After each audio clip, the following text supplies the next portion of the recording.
Swipe left, someone said something stupid. Swipe right, now I'm watching what you did. If I were down, now I'm at a disadvantage, but I think that it's worth it.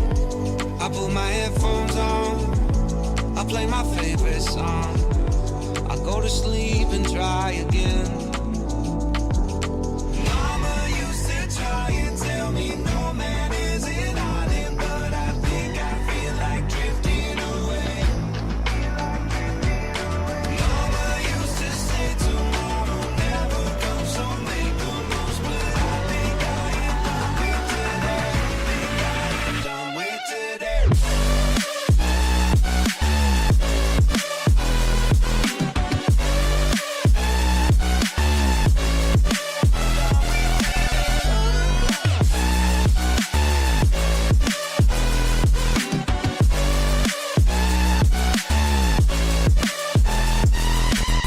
Boss says, man, you gotta make an effort. Feel like all I do on earth is just say yes, sir. And when I tell people how they make me feel, they treat me like a leper. I put my headphones on, I play my favorite song, I go to sleep and try again, again. Mama used to try and tell me no man is an island, but I think I feel like drifting away. Mama used to say tomorrow never comes, so make the most, but I think I am done with today.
Hello, it's the Ginger Avenger and the hot doggiest of dogs as we get into this week's Valorant Skirmish as presented by the Goose House. I'm Hal Monkey Man in the booth alongside Veggie Hot Dog, and we're getting into some fun action. And it's always great to be with you, but you have to forgive me if I get a bit quiet here because there's some craziness going down in the jungle. Doug, how's everything on your side?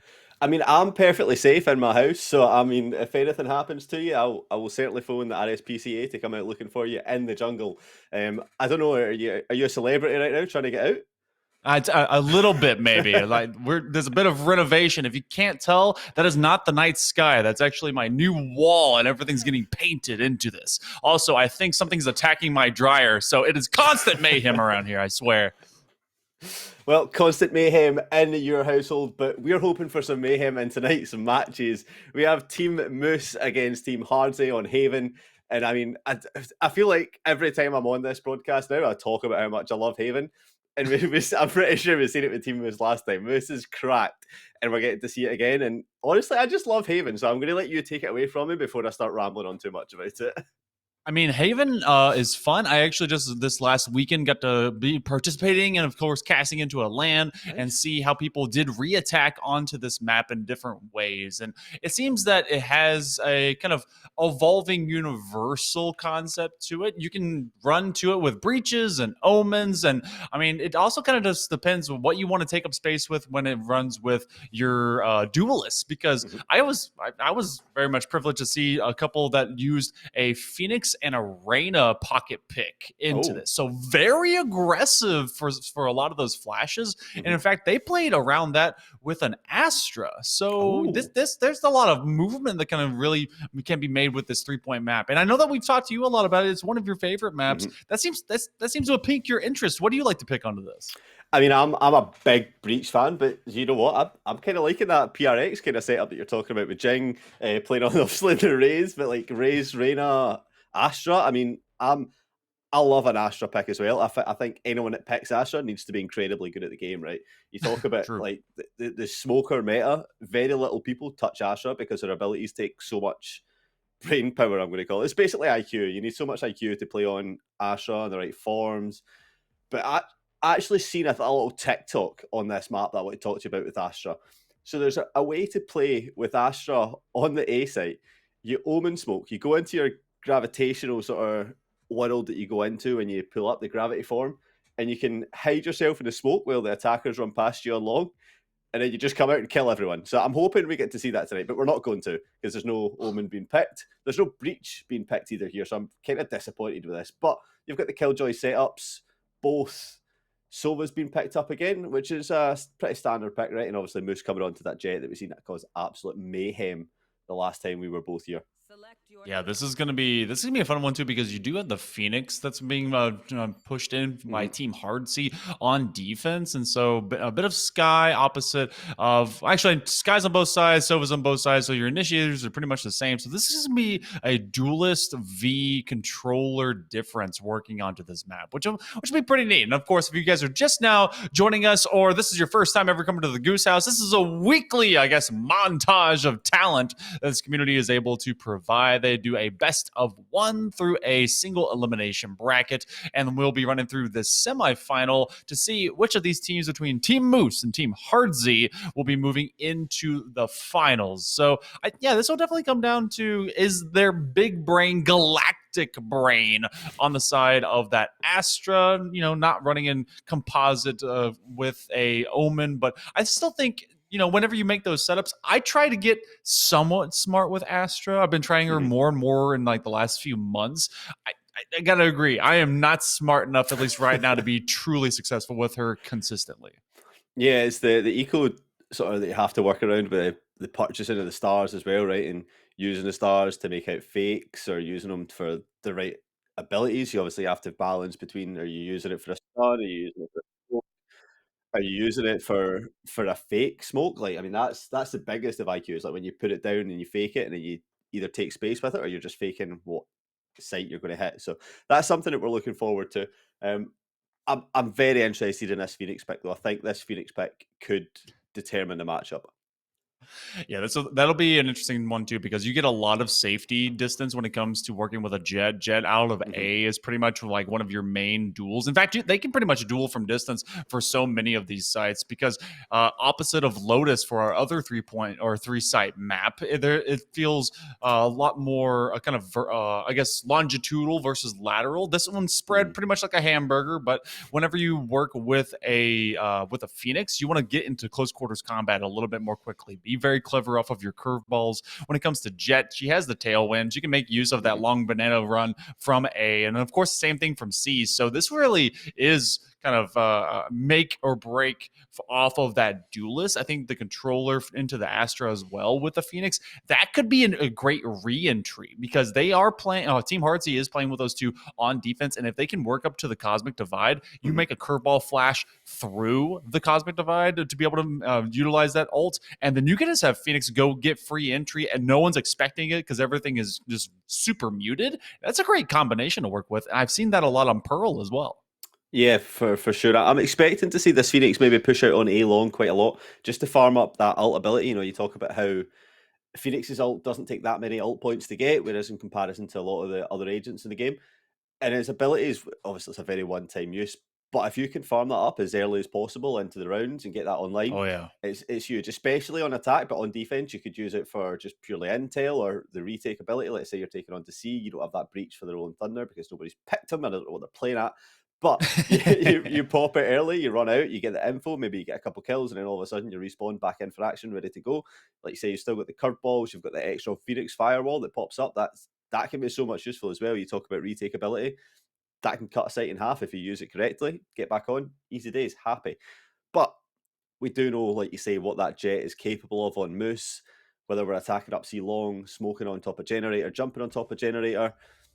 So we're going to get the pleasure of jumping into this game now and seeing how they start, as we do see Phoenix. No, he's not going for the ult orb. He's just going to sit there with that curveball and wait for the enemies to push him.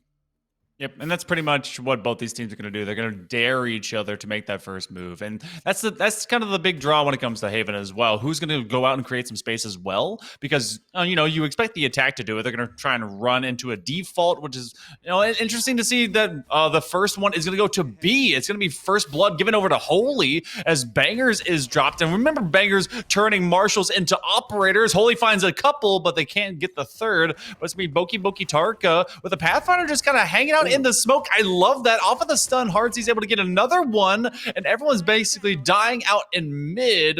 That leaves all of the sky for Team Moose to try and get this one sealed, but it's Heartsy who has 3. Yeah, it's a 1 versus 3. They don't have spike control. They're in a bit of a tough situation here. They have to try and figure out what they can do. They're looping it around at the back here, trying to catch the opposition off guard. But it's a situation where if you're winning this, you've just come up with impossible, and it is going to come onto this Sky Diff. But Hardsey very well positioned to take FPR Rising. FPR Rising picks it up instead, brings out the Guided Light, tries to flash around the corner, doesn't get any intel down. Here comes the smoke, just stopping it through. The dog going to need to get a lot of intel here. Finds the Asher, gets the stun, ready to push through, but the flames on the ground are far too much in 11 seconds. This is going to be mission impossible now. Gets the spike, has to start planting, but time is running so close. There's no time. Oh no. Oh, not like this. Just chasing each other around the box. I love to see that. That's such a big brain move. And you know what? That's being picked up by, in fact, Team Hardsy. So job well done. It was a mid attack that I thought was going to get stalled out simply because, you have kind of a weird trade. And of course, it was Holy that was the one that started up the defense very well in favor of Team Hardsy. And we often don't see B as a main point of contention for the opening pistol. Yeah, you don't. And for a good reason. It's a really hard site to hit, especially when you don't have that utility, you don't have the weapons to kind of hold it down and take a lot more space. When you're sitting there on pistol round, there's not too much that you can do. But they tried it, and credit to them. They had a little bit of success, but not enough. But this time, opting for the C hit through Garage, dashing on site already, Enchi in a position to try and shut it down. Gets one, does try and get another one, but not going to be there as Scal gets traded out by PJ Queen, and it's a 3 versus 4. Retake is there, and the spray's just coming through. Holy gets one, but not enough so far. Boki Attacker gets another.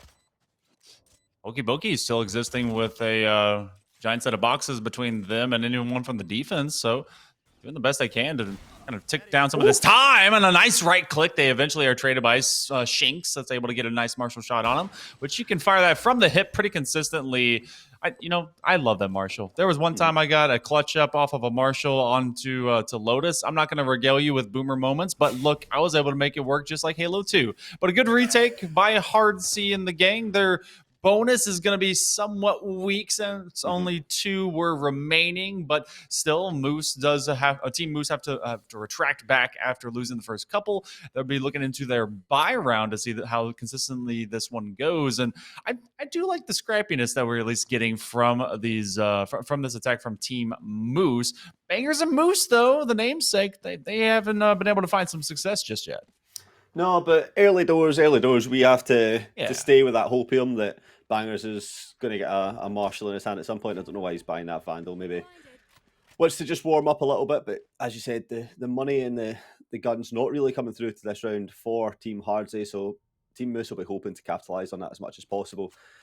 Kind of spread out on this one. You've got 3 players sat here on A, and it is going to be that push. But Boki picks up the first kill and starts to push through. But Holly, in a really good position here, could pick up a lot of value if they push through at the right time. But the rest of the teammates just falling quickly. The Frenzy does get one, looks for a second, but Moose is alive to take that one down, and it's all down to the Astra player here. Well, they're going to be able to get a weapon upgrade if they can safely recover this. So the Vandal does go into their hands. It becomes a 1v3. They are completely topped up with full HP, but only a light shield. They're going to have to really kind of pick their poison and their shots. They have to work against a sentry, which will chirp, and so everyone knows where they got to be looking. Bangers may actually find them in the temple. Oh, but it's actually going to be a wall bang. Great looks. Bangers hits the dirt.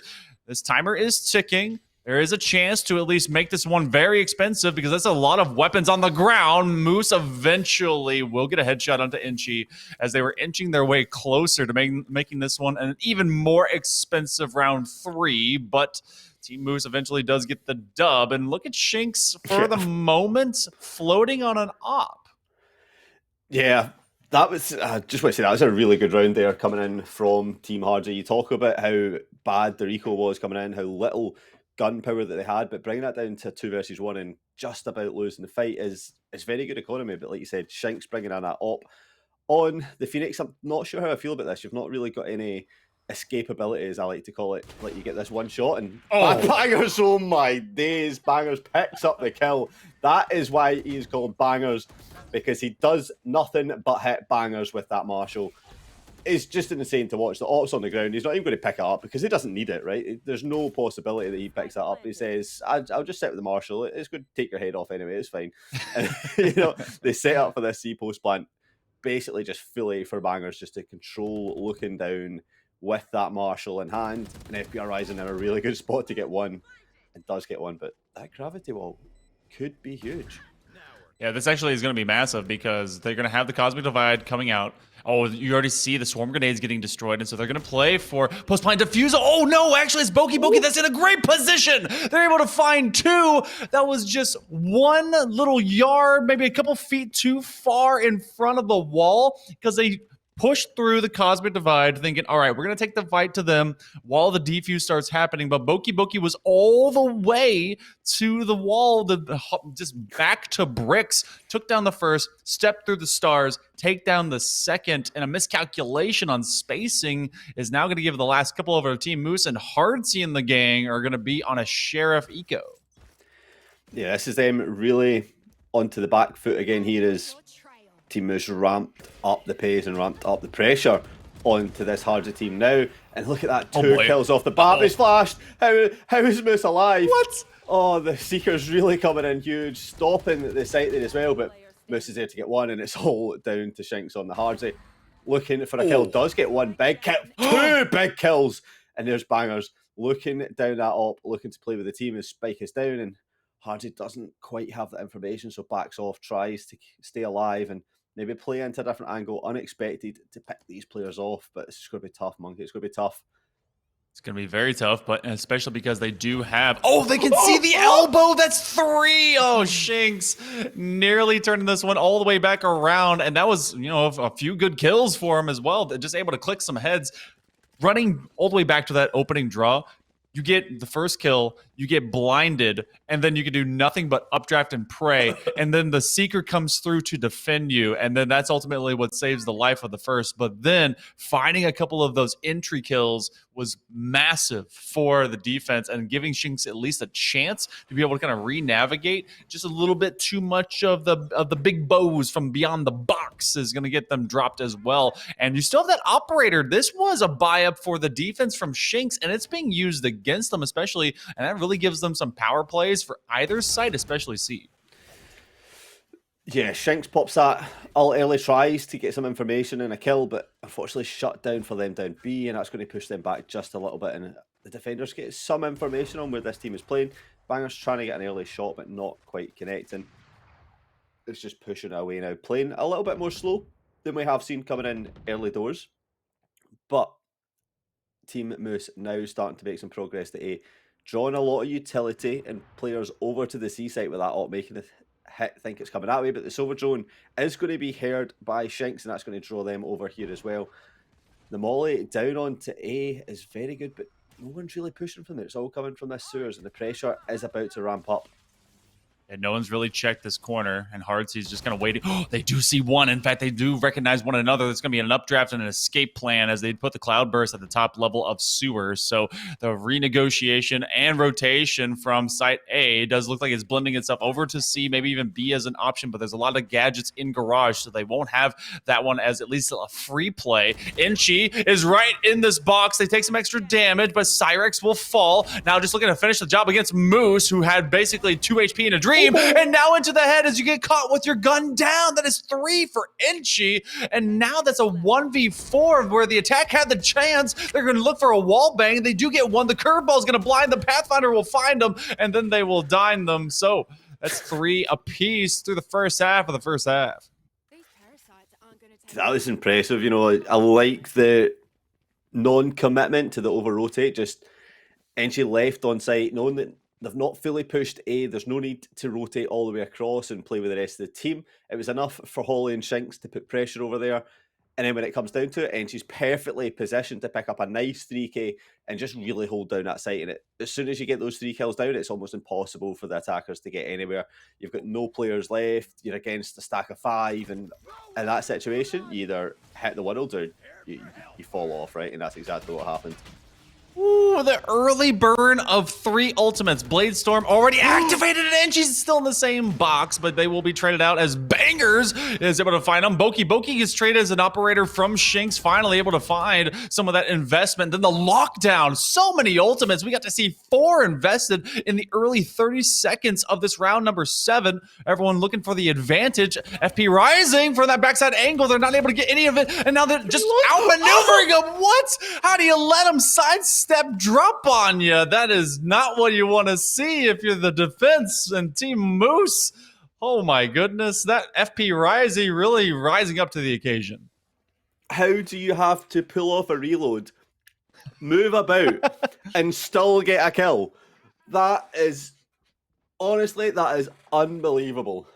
But Footwork. Yeah, absolute unreal. Someone call Lionel Messi, because that movement was unbelievable. Like, oh, that was basically a nutmeg for all. Shinx. Well, you know, okay. There's a lot of, okay.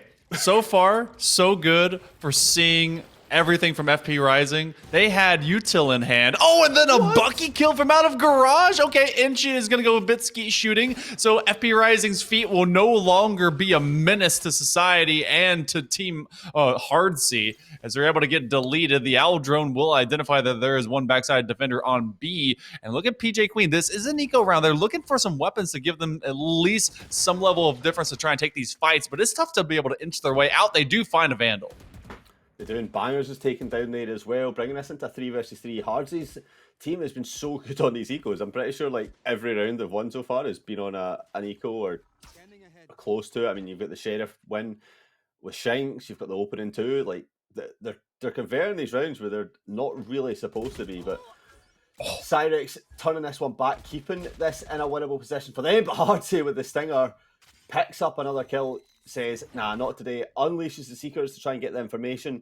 Spike has been planted on C. This is going to reveal Boki Boki Tarka's position and force them back to site. Moose, position back. I like this kind of not quite up and down, but close positions. But Hardsey picks one. It's all down to Moose and Hardsey.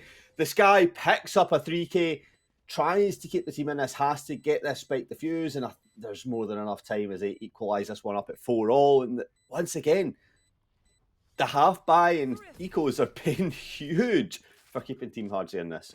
They really are. And what do you think about having that aggressive positioning? They both played up into that link as well as having steps onto Heaven, because they were like, we want to take this fight almost immediately. We don't want it to play back. We don't want to play long on A or from sewers. We want to immediately go for contact. But it was a difference of staggered covering fire for who was coming up around that corner.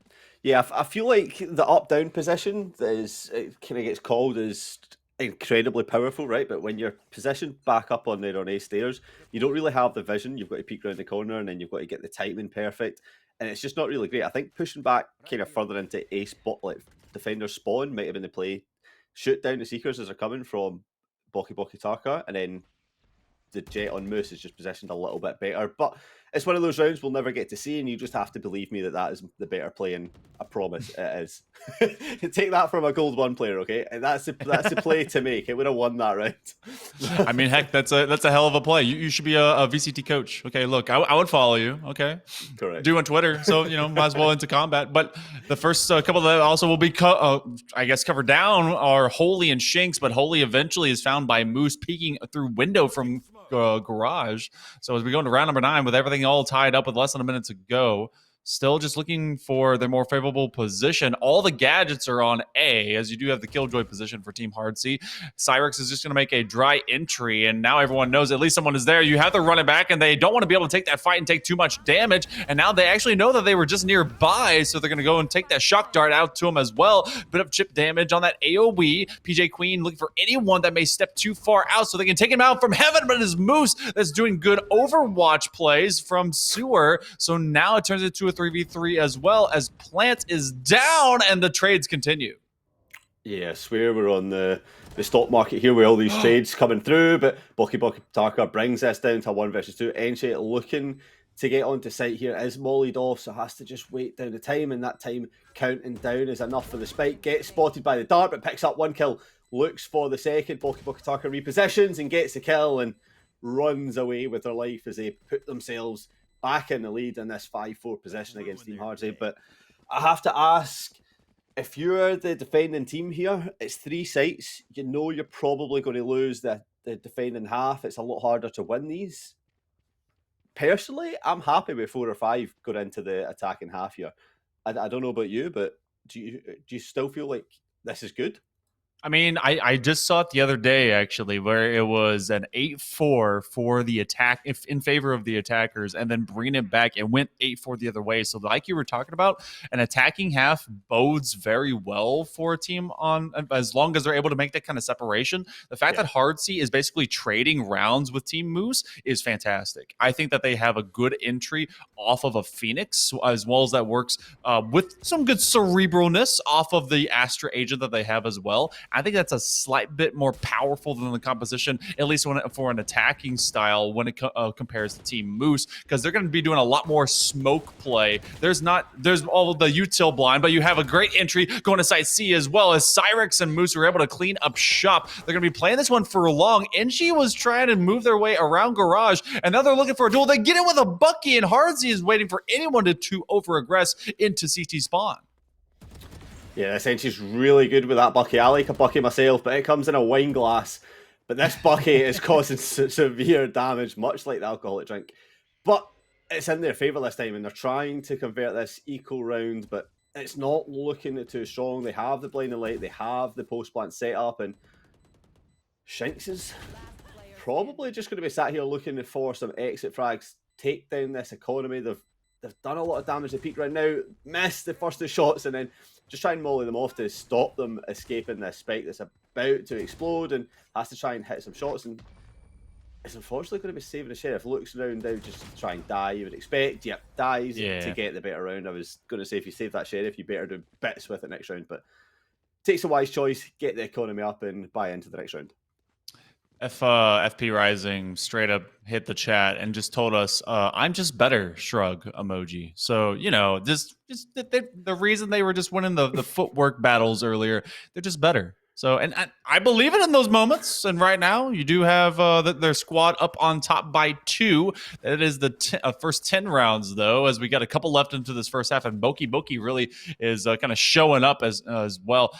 Moose has been doing great on the jet. Boki's been pretty standard to be able to get this team in and out and then in control. You will have the orbital strike and lockdown to be able to create space, as well as maybe maintain site control for post plant. And then if they want to work to the Bladestorm, they can, but that's going to probably be a late end of round kind of concept. They're going to look for the hot hands to get some of that extra HP back, but it seems that we are pressuring straight into A, but this also could just be to force kind of a util dump. Oh!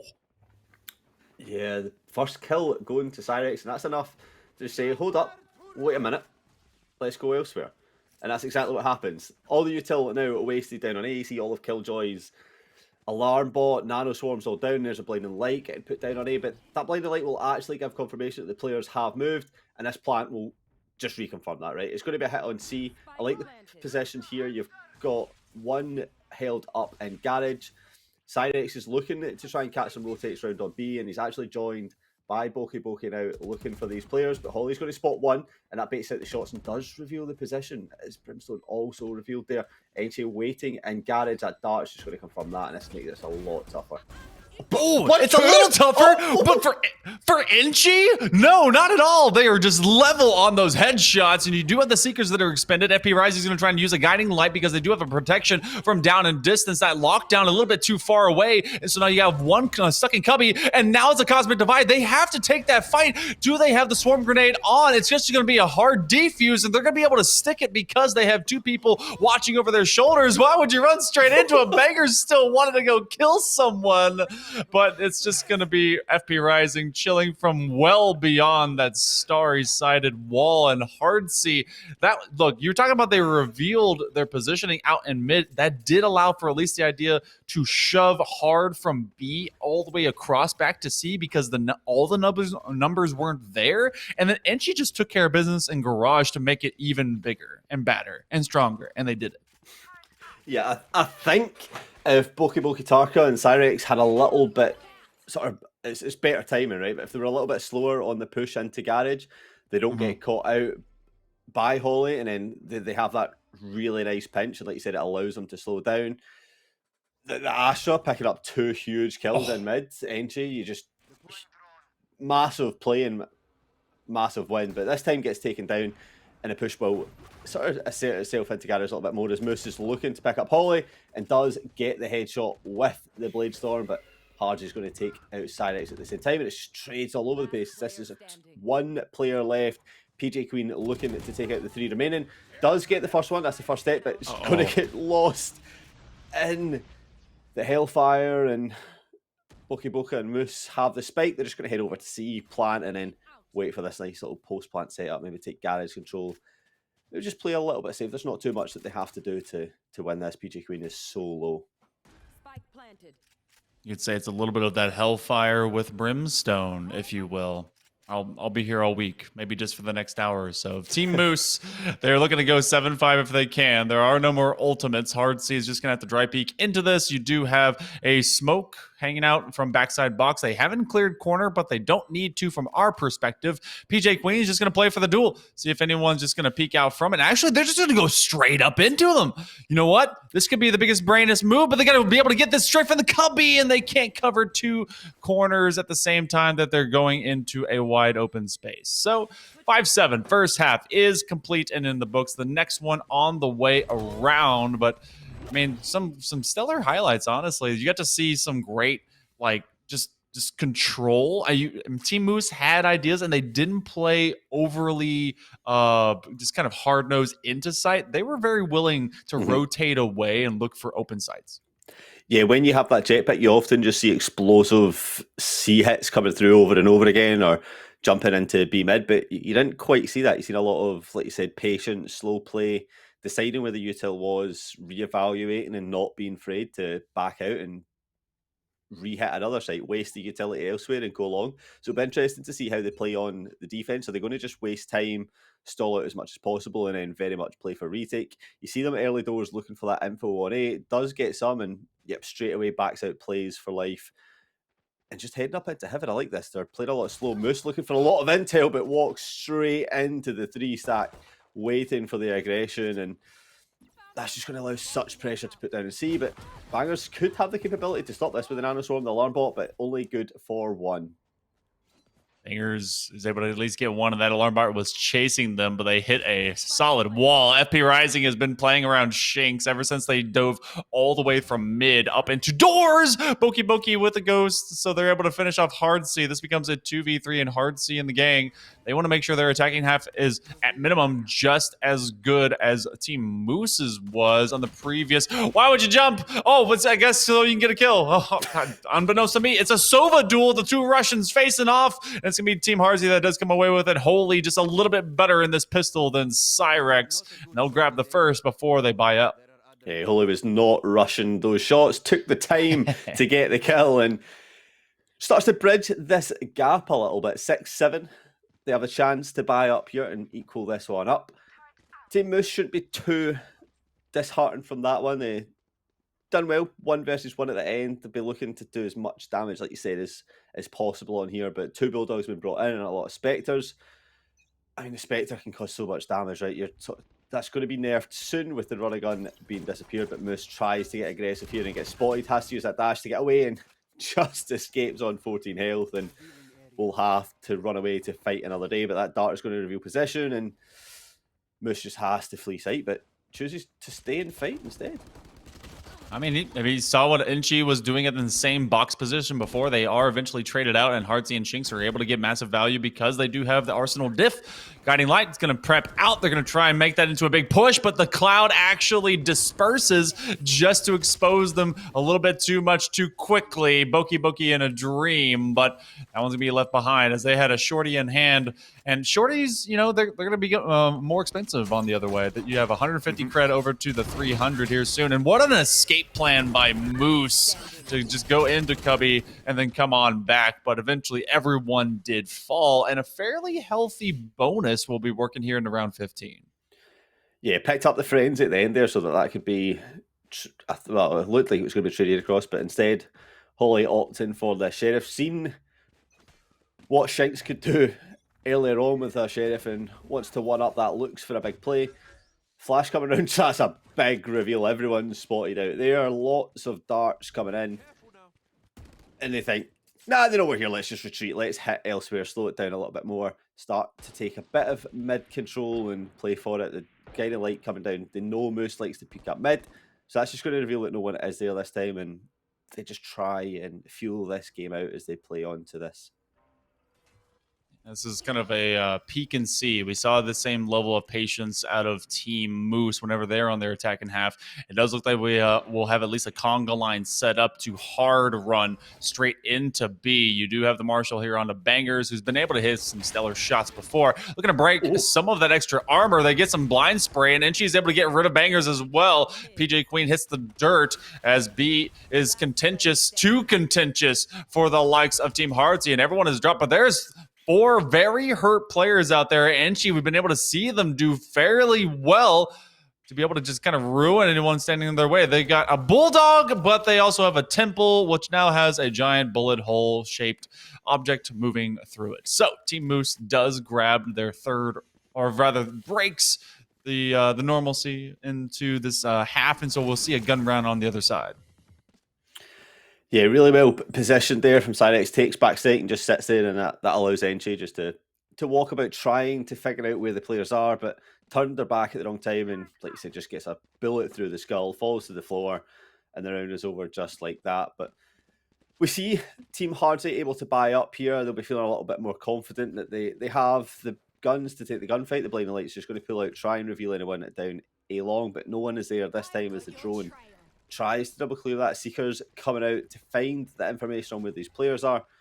It's going to reveal 3 of them are positioned on A site. That dart reveals more. Cyrex does not want to give up site for free, however, but now they choose just to play back, play for retake, allow the possessions to come in, and this is where we see this Phoenix come to fruition. The run it back installed, pushes up for as much intel as possible, and allows for the plant to come in. Yeah, able to get rid of Boki as well, who was hanging out a little bit too close into that link. And so now everyone just waiting for that moment where they're going to try and flash their way in. You will have a star. I think that's going to be used as a well. Yes, it is. So they're going to be stuck in the middle. Bit of a blind spray, but they don't clear anyone until they actually step back for box and a reload. Holy on the opposite side. They're going to try and continue to clear anyone from up in heaven. FP Rising is rising to the occasion. That's going to be a big tailwind as well to be able to run away from Holy. Doesn't have their ultimate, so now you're hanging out from two different positions. Holy does finish off Moose. They're trying to do the same thing to FP Rising, who is falling down to the bricks. So that was a great crossfire position and just waiting for two individual duels to come to them, and they both got the job done between Holy and Shinx. Again, we're tied up. So Hardzy, the squad, they've been able to very just systematically get their way onto sites, and they're just kind of bringing it down to the very last man to secure these rounds.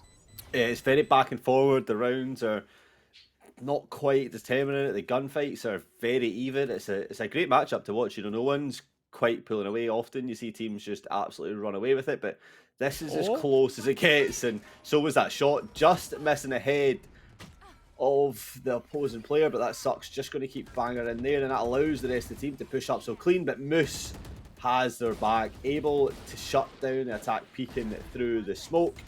And look, FPR Rising, sorry, pushing up so far, picks one kill, but Hardsey is there to take the rest. It's the aggressive style reminding me of that PRX W key gaming, and the rotating coming through. A-site is free for now, but the defending team wanted to get to it, and Moose just positioned so well. Shot him so hard, it looked like he hit him with a baseball bat to the skull. And then even off of the guiding light blind, that one was all of a decoy for the heaven position player. And now just trying to see if they can hit the tiniest pixel. Moose very patiently waiting for them to just stand still to get their reticle or their bloom fire back, and they get the job done there. So Team Moose, I mean, I know it's a matter of just finding the fights when they need to, and this was a great rotation, but Moose was really the one that sniffed all of it out. Yeah, the positioning just shuts it down straight away. You turn it from a 2 versus 3 on site to a 3 versus 2 with a pinch, right? That's what makes the difference here. You cut one player off, you cut the Phoenix off, who has the flashes available for the entry, and all of a sudden your entry's very lackluster, and the rest of the team are there to pick that one up. And Banger's looking for this familiar spot.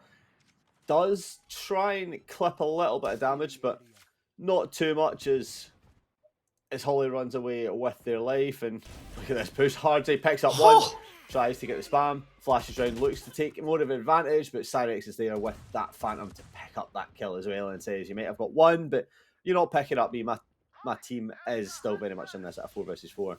Hunter's Fury invested early doors trying to pick off anyone mid, and that's going to allow Holly to push around with that classic. Tries to get the kill, but it's messy, and Cyrex does clean up house. Yeah, that was an interesting use of that Hunter's Fury. They were trying to take, I guess, away mid positioning to see if they can catch him looking, and that's kind of why they ran so deep up into attacker side spawn on that A-Link. But you do have to, especially with that spike still in hand. That's 3 kills for Cyrex as PJ Queen does hit the floor, and that turns it just to a 1-on-many. But Shinx is able to at least find maybe an upgrade. They do have 2 bullets left in that Sheriff. I don't know if they know that, but it doesn't matter when you only need 1 to kill him. They're going to try for at least a bit of extra HP to go and recover that spike. They want to grab a weapon as well. Kind of wish they'd been able to top themselves up a little bit more. I think they're going to think the same thing, but this is still very winnable. Shinx is going to run into sewer. Are they assuming that all numbers are behind them? Because there is, in fact, one hanging out in heaven, and bangers just don't miss their shots that often. No, but you know, Shinx inspired me. I believed just for a minute that all they needed was that Sheriff and they were going to win the round. I don't know why Shinx at this point buys Vandals or anything else. Like, Shinx just pops with that Sheriff, just knows how to use it, is clean with it, and almost does something unbelievable. Picks up 2 nice kills on the headshots, and like you said, Banger's positioned perfectly there with the Marshal just to scope that one out and secure the round once again for Team Moose. Finally starting to get away onto round 10 for them in the bag. Only 3 away from progressing into the final, and Bangers just gets flashed in such a predictable spot once again, and does this time get taken out by Shinx. I think the only reason that they thought that maybe Bangers was hanging out still on C is because that's originally where they started, and that's where they've started right now for the last 3 rounds. A very aggressive push-up by FP Rising is able to get rid of PJ Queen, and then Moose does the same thing against Holy, so this attack becomes very much stutter-started in a big way. We have not seen a more than 2-round lead by Team Moose throughout the entirety of this semifinal, but because of the man advantage and the power play that could be happening, they may be able to do exactly that. The Owl Drone pops up, peaks enough just to be able to have a decoy around the Cloudburst and allow Moose to run away back to back end B. But look how deep FP Rising is actually hanging out in sewer, just waiting for anyone to turn the corner. They have been very tricky, very ratty about their kills. And hey, sometimes they just run straight at you, and sometimes they're able to just catch you not looking. Yeah, I like this. If they can keep positioned in here, Moose drops. That's a free kill for 2. FP Rising picks up another one, and they have a lovely little pinch onto Hardzy here. It's going to be a very tough fight if they can pull this one off. If they get the first one, looking for the second, gets one spotted, looks for it, but Cyrex peeks round at the perfect time to secure the round, and like I said, finally get on that 3. But I want to just talk about how Team Moose in particular are playing so well on this sort of defense. You talk about space control and how you need to just control as much of not just your own site, but as much of the map as possible to sort of disengage the opposite team. And that aggression that keeps coming from FP Rising and quite often from Moose just really gives no sort of avenues or anywhere to go for Team Hardzy. They're just getting shut down. They're not being given the space. And listen, when it works and you get 2 kills right off the bat, that's a round loss, right? It's a 3 versus 5. You should not be losing that apart from miraculous situations. And it's something we love to see. Oh yeah, you definitely do. And now one thing that Team Hardzy does not love the idea of, they're playing into an eco, and they recognize that they have to be able to get a thrifty if they don't want to allow Team Moose to go to match point and give themselves just a single step away from moving into the finals. Moose has infiltrated. Look how deep this defense is. Cyrex finds one, Moose gets the other, and they're looking for another one. Blood is on the mind. It is on their taste buds, and they are chomping away. Everyone from the attack of Team Hardzy knows that Moose has been able to go all the way up into doors. They're looking for another one as the tailwind is still activated. PJ Queen, they're about to become very lean as their head may be taken from their body very swiftly. Oh, but the tailwind will allow Moose to escape. That was the final second, and still they're hopping up, and Boki is trying to do the exact same. It's going to be Moose that finds them as they crossfire into that fight. Boki give him a little snapshot saying, man, I had that one too. But Team Moose, they're on match point.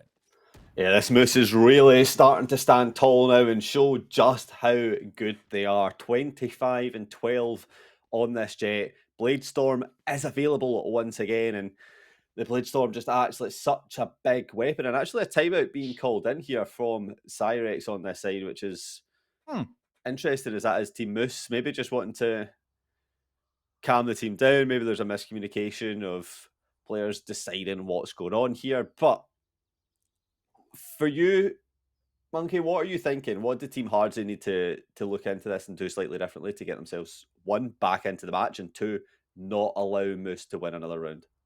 So I saw this exact same position, maybe a little bit different. It wasn't too back and forth last time I saw a Haven match that went kind of an 8-4, then to 12-8 in this position. I saw the team come back. They went to OT. This round in particular, obviously, has to be won. For them, it was a thrifty. For this one, this is a gun round. Recognizing that they just need to do damage, need to exist in that previous round for Team Hardzy, they knew that they were going to be on a worse position, and that's why Team Moose got so aggressive, knowing that they could win those gunfights a little bit more assertively and with confidence. They have to win this one. Based off of where they've been playing a lot for default, which has allowed some of that forward movement by Team Moose. I mean, you've seen FP Rising basically going unchecked, unpunished, and they've not been able to get anything down C, especially because they're just expecting bangers or a sniper from that backside corner. I think exactly what they're doing. Get aggressive, gamble stack it. See if you can be able to at least make this work, because you need to be able to get numbers onto site. The lockdown is in fact getting used, which they're going to try and clear site A. You do have the X-ray, but you have to clear these corners, and FP Rising always ruins them. Guiding Light goes out, and they're playing for the escape. Yeah, but you're going to get one caught, but thankfully the defender lockdown here just pushes all that attack back. and it's basically just reset the round, right? Both teams in a similar position with the clock restarted, and now they have to try and re-hit the site. And it plays into the minds of the defenders. Are they going to come back to A site here, or are they going to go elsewhere? You know, usually you see the players get pushed back, and then they'll rethink about running elsewhere, maybe just sprint it down to C. But in actual fact, they've chose to remain attacking here. They think they can get back onto this site. They have the Hunter's Fury. They also have the Flash, but Cyrex is there with a kill in pocket, and Shanks picks up the first kill for them. Bangers trading that one back off though, and keeps this in a 2 versus 4. Not looking in their favour. The turret gives a little bit of information, and they need to start picking up kills if they want to stay in this, but Bangers refusing to let this round go away. Holly wants to stay alive though, and does get traded out by Bangers, and Team Moose picking up the win and moving on to the final. I didn't dislike the re-hit onto site A. They basically had been repelled. They knew the lockdown had created some of that space, both for defense and offense. We traded 2 giant snow globes and decided who would stick around for the holidays. After getting one man dropped, it was up to Team Hardsea. They did have the man advantage. It was a 4v2. You had the Killjoy hanging out in that B to A link, and it was a matter of just simply winning the fight to be able to get on site. They got rid of FP Rising, but they lost one man and then another going into the duel from that same link, and then it all just fell apart. They're trying to be sneaky and cheeky, but it kind of fell away. But you know, Doug, we got to see Team Moose, and we're going to be seeing them again as they're heading on to the finals. Yeah, and I'm excited to see it. I like what Moose brings to it. There's, like we said, I enjoy watching a Jet that's not just chaotic and just dashes through and tries to do everything. I like when calculated, they know what they're playing. The aggression that even came through from FP Rising was brilliant. Just the knowledge and the confidence to push down and take as much space, get kills, but then retreat. But also not just retreat, like you've seen it, especially on that A site. They retreated into sewers, waited for the rest of the team to catch up, and then was just like, hello, you forgot about me, I'm here. And just it takes them out, right? It's brilliant. I'm looking forward to seeing what they can bring into the finals. Depending on what map they go to, it could be very exciting. Could be. And we'll be able to see that here in just a moment. We're going to take a short break as more of the Goose House Weekly Skirmish will return in just a moment.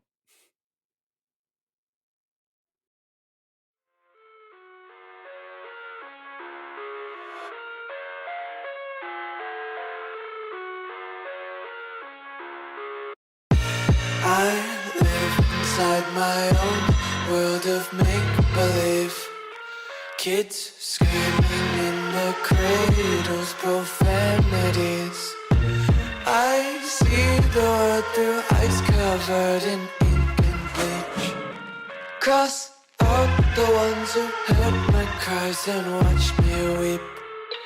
I love everything. Fire spreading all around my room. My world's so bright, it's hard to breathe, but that's alright. Hush.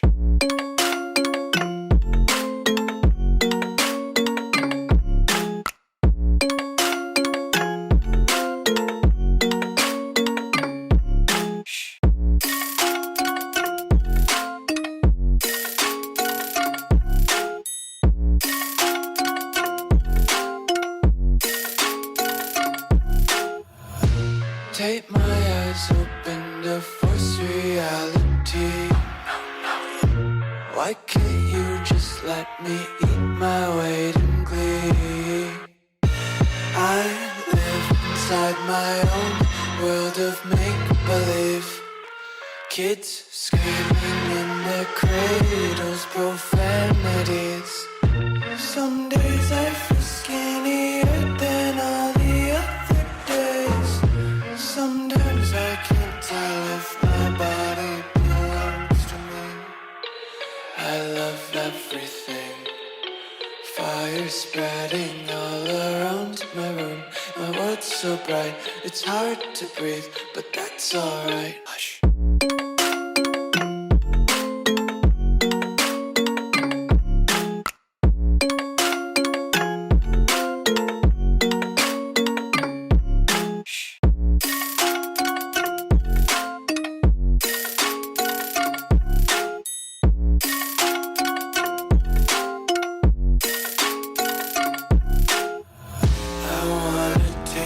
Content, hold your breath and feel the tension redemption. Honesty is a one-way gate to hell.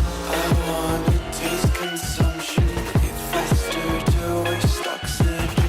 Hear the children sing aloud. It's music till the wick burns out.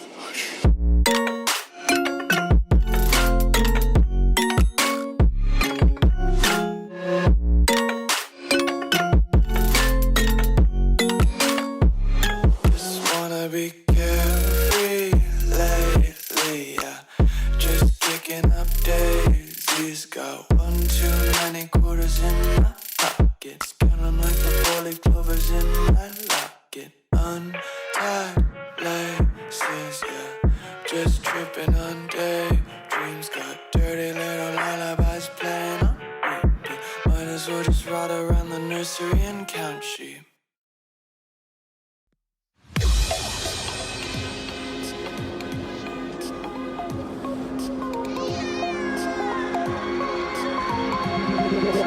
Feel me like a Hellcat.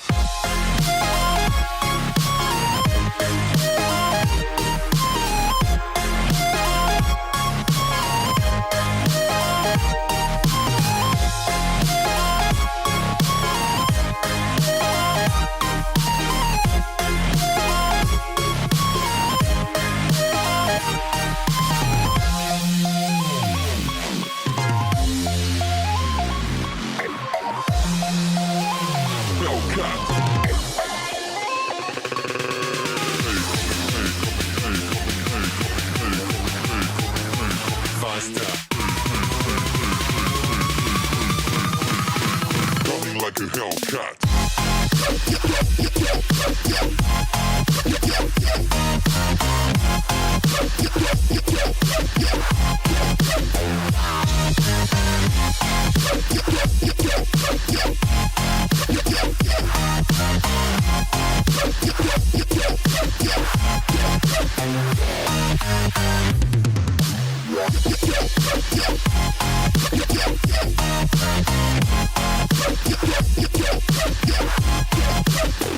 Like a Hellcat.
Coming like a Hellcat.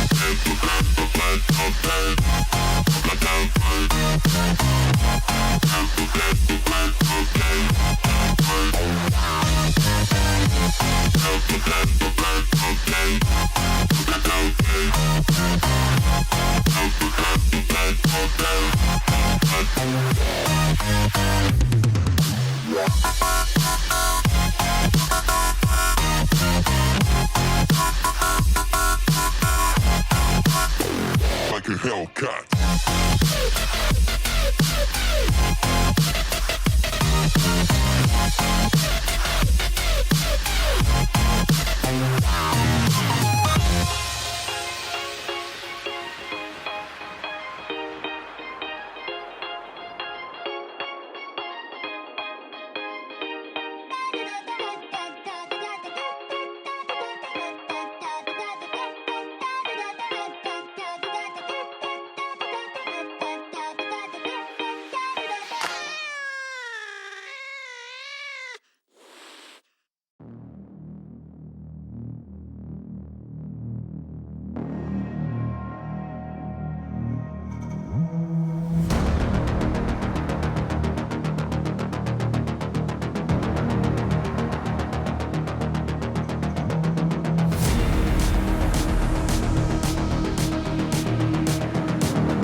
Swipe left, someone said something stupid. Swipe right, now I'm watching what you did. If I were down, now I'm at a disadvantage.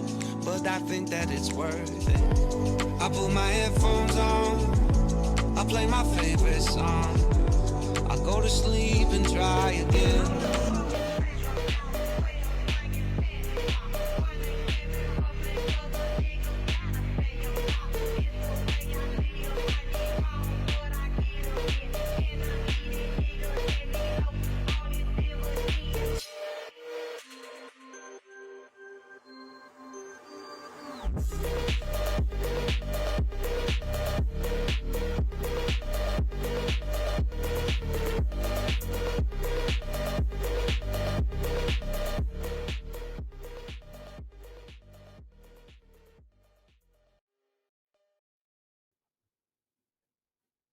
Welcome back, everyone. We're getting into the finals of this week, Goose House Skirmish, and of course, we're still us. I'm Hell Monkey Man in the booth alongside Veggie Hot Dog, and we're going into a map of some kind, somewhere. At least we know Team Moose is out there. So we got one of our two teams, but we're still figuring out the other one, I think, probably.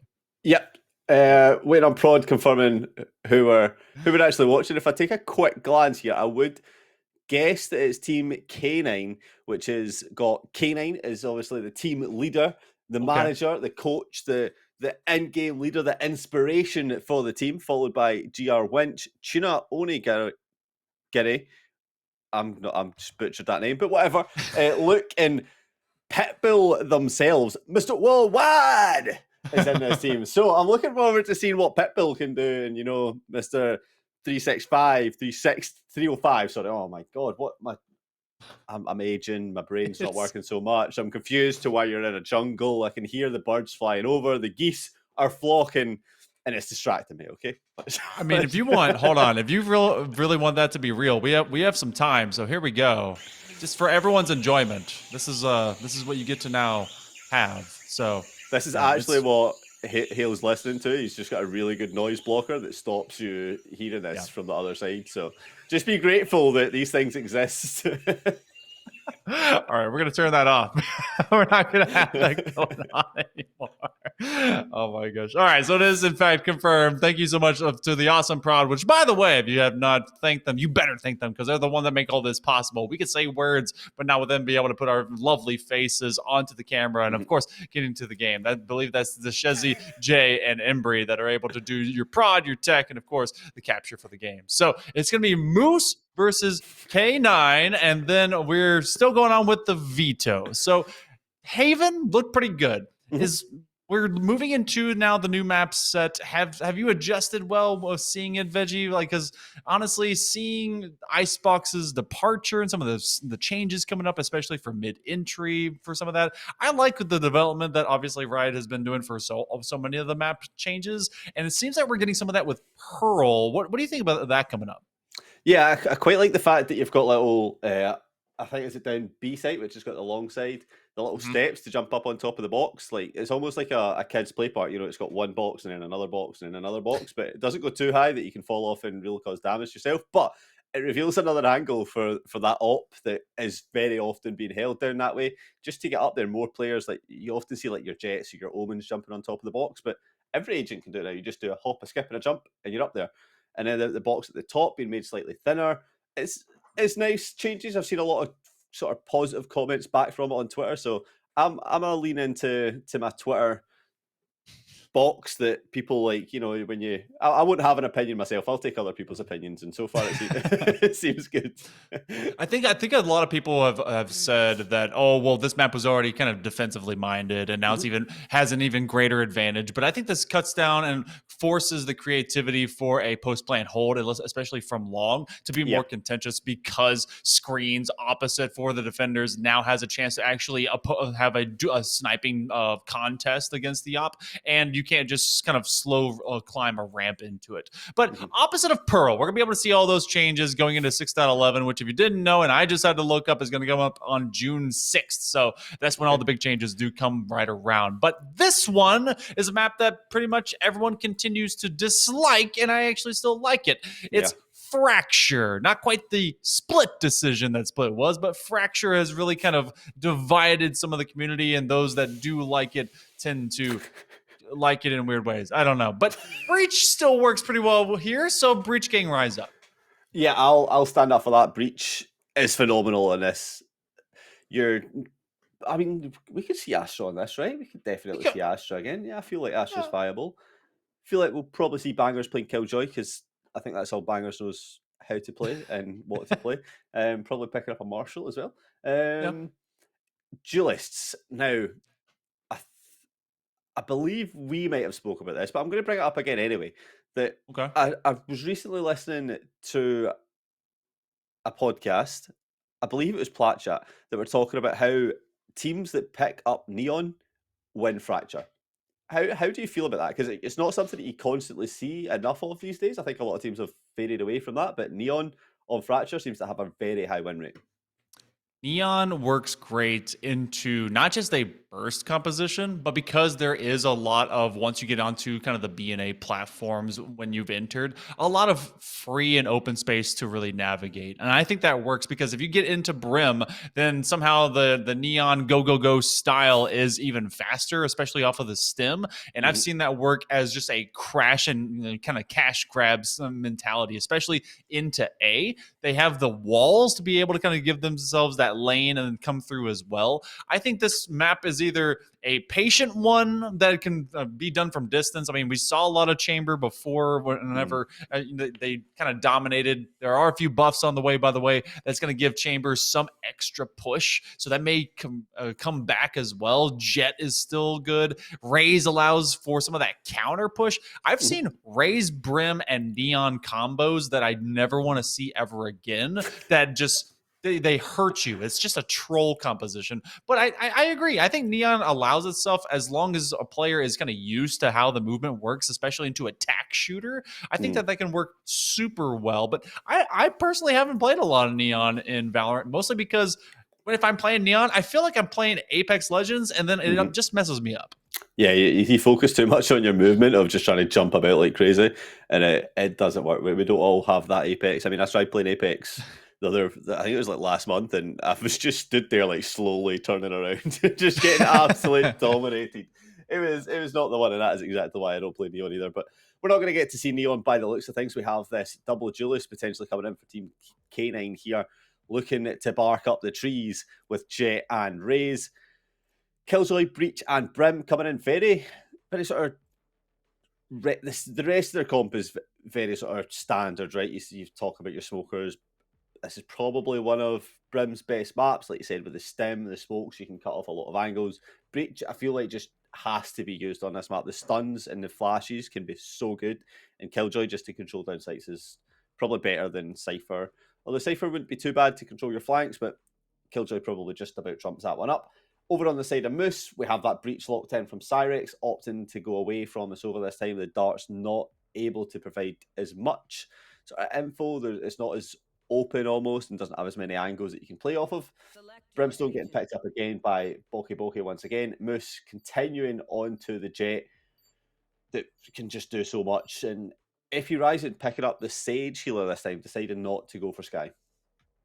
Yeah, I think for all of a moment they floated on the Reyna, and I thought that they were going to lock in an opposing double duelist. So, and that is the only point of difference between both of these teams. You do have FP rising onto the Sage. They're going to try and slow things down, wall up a site, and I think that they're going to put themselves onto B a little bit more often before anything starts rotating around. Opposite of that, you have in fact the standard of Jet and Raze. So there is going to be some push moving into some of these side I guess fights, and that's what I was talking about. If you don't run Jet but you still have Raze with Brim, then that's when Neon can come in, and it forces such a scrappy kind of barroom brawl style of just melee. But going into it, it's going to be you have your Killjoys. They're going to be able to play for those sewer kind of basement ultimates over onto B, which that's why Breach has also been so good on this, because you can use the aftershock on that default lockdown positioning through floor just to be able to get rid of it. And this is going to be who can do it better. The Sage will be interesting. I want to know where FP Rising plays primarily because when they do, that is the player right there, especially on a map like Fracture where rattiness can be king above all. That's going to be a tough player to get around. Yeah, we'll have to wait for I think the defense is where you're really going to see FP Rising come to fruition with that one. But I mean, yeah, I've seen a lot of grim videos, you know, so you never know. Maybe we're going to see some nutty angles of jumping up on some boxes and just jumping on top of that wall and taking the rest of the team's heads off. But we will have to wait and see as this final of the Goose House Weekly Skirmishes starts off just very slowly, but a lot of space being taken there from Team K9, pushing up B, trying to get some information and finding no one quite there. So the assault now coming down onto A site, pushing out of door for Team Moose, and K9 does pick up the first kill. Boki Taka picks up Lynch on site, but K9 is there with that Sheriff to pick up two. Looks for a third, but Cyrex shuts that one down quickly, and that stage wall stopping anyone coming in off the flank. I love the confidence on some of those quick aims, especially by K9, as they were just looking to go further and further up into heaven on tower. But this is going to be a plan by Team Moose. This Team K9 is all fighting from main side spawn, except for Tuna Onigiri, who is here on drop. But because of the difference of positioning, it's tough to be able to kind of go forward. You do have the fault line that was used. They didn't get tagged with it, so Onigiri is actually well and good. The flashpoint does arrive, and now you have the aftershock that puts him out of the position, and so a wallbang comes in. Luke is cleared, and Bangers is looking to get rid of more, but FP Rising is taken off. It's a 1v1 swing. Mr. Worldwide is very, very hurt, and now they have to be able to work around this swarm grenade. They swing too wide. Bangers sees them quite easily. Those giant Swedish shoulders is not going to be enough to defend themselves. So Team Moose, they find the first pistol. Yeah, very close one there, Mr. Worldwide, Mr. 305, just not capable to win that round. And you've seen the capability of Breach's util there. With the blinds, the aftershock, the fault line, like you said, coming in, it's so effective, but just unable to clutch up in the vital moments. And starting to see another A hit develop here. This B sort of space looking to once again be taken, just pushing up as fast as possible from the attackers to take that side of spawn, the smoke coming in, actually just looking to get that orb as well and bring on the showstopper as quick as possible, opting to get that instead of the Rolling Thunder is an interesting choice, but maybe believing in that rocket launcher that they can do things that Ryan DG could never, and that is get a kill with that. And yes, it's another week. Yes, it's Veggie taking another pop at Ryan DJ. Some things never change, and you know what is changing? The site attack this time they're hitting on B.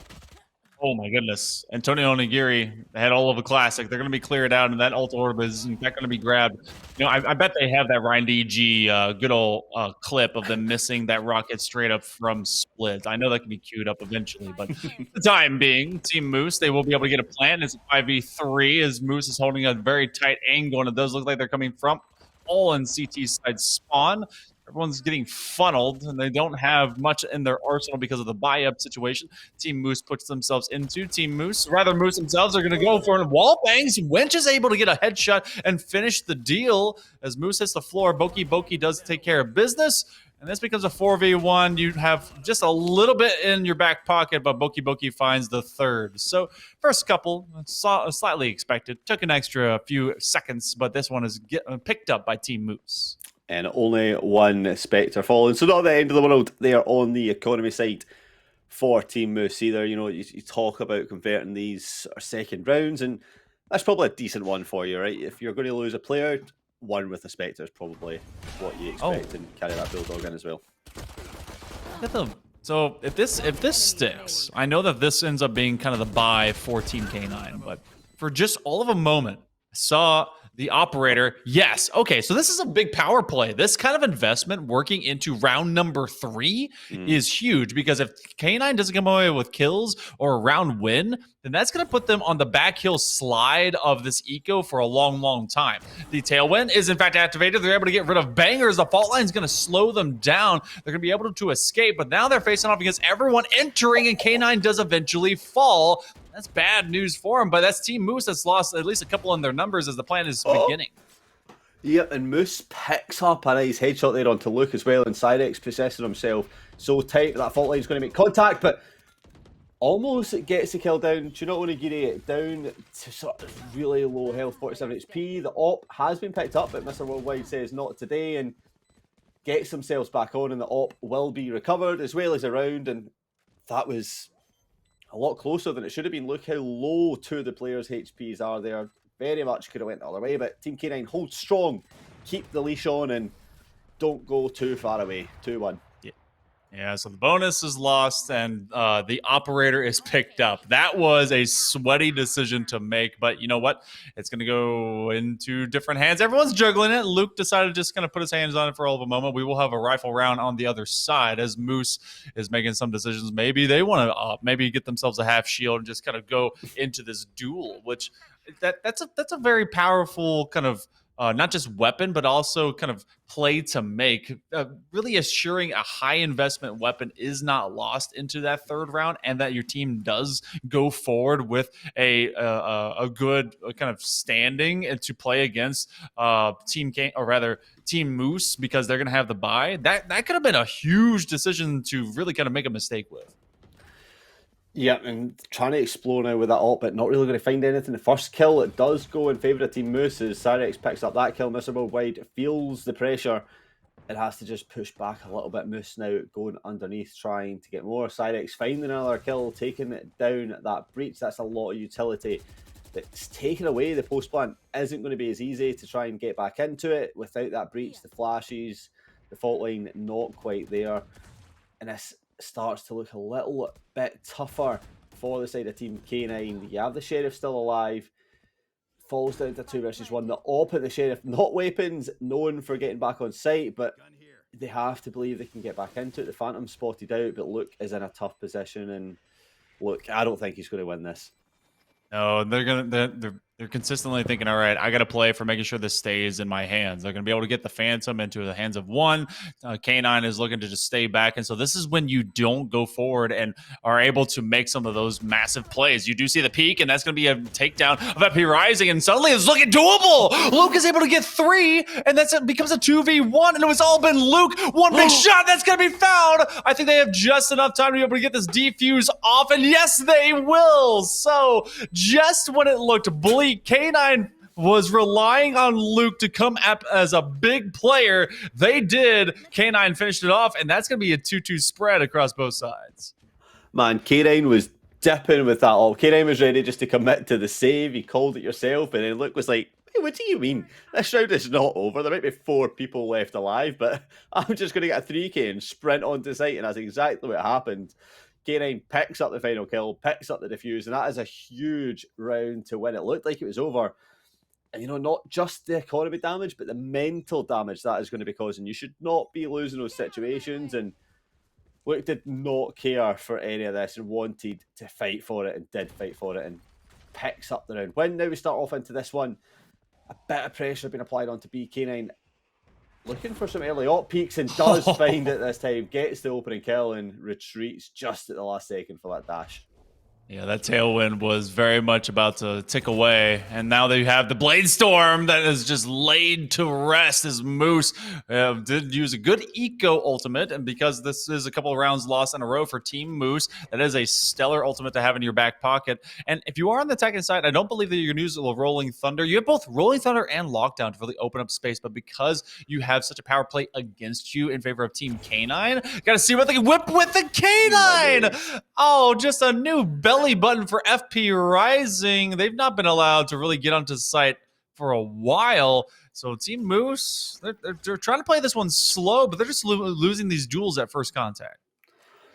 Yeah, we talked about how buying that op so early on could be so successful, but also could be the downfall of the team. But at the minute, it's proven it to be part of success. It's now a 5 versus 1, and Cyrex has it all to do. Had to take it to the world, but Luke is there instead to get the kill. Thinks about swapping skins a few times, but settles on the Reaver. Thinks this one is better. And, you know, Team K9 really starting to put it all together. Forces Team Moose into an eco round, and ecos on this is so tough. You've got to get on site. You've got to then hold site with it. There's so much open space that the Team K9 could be playing into.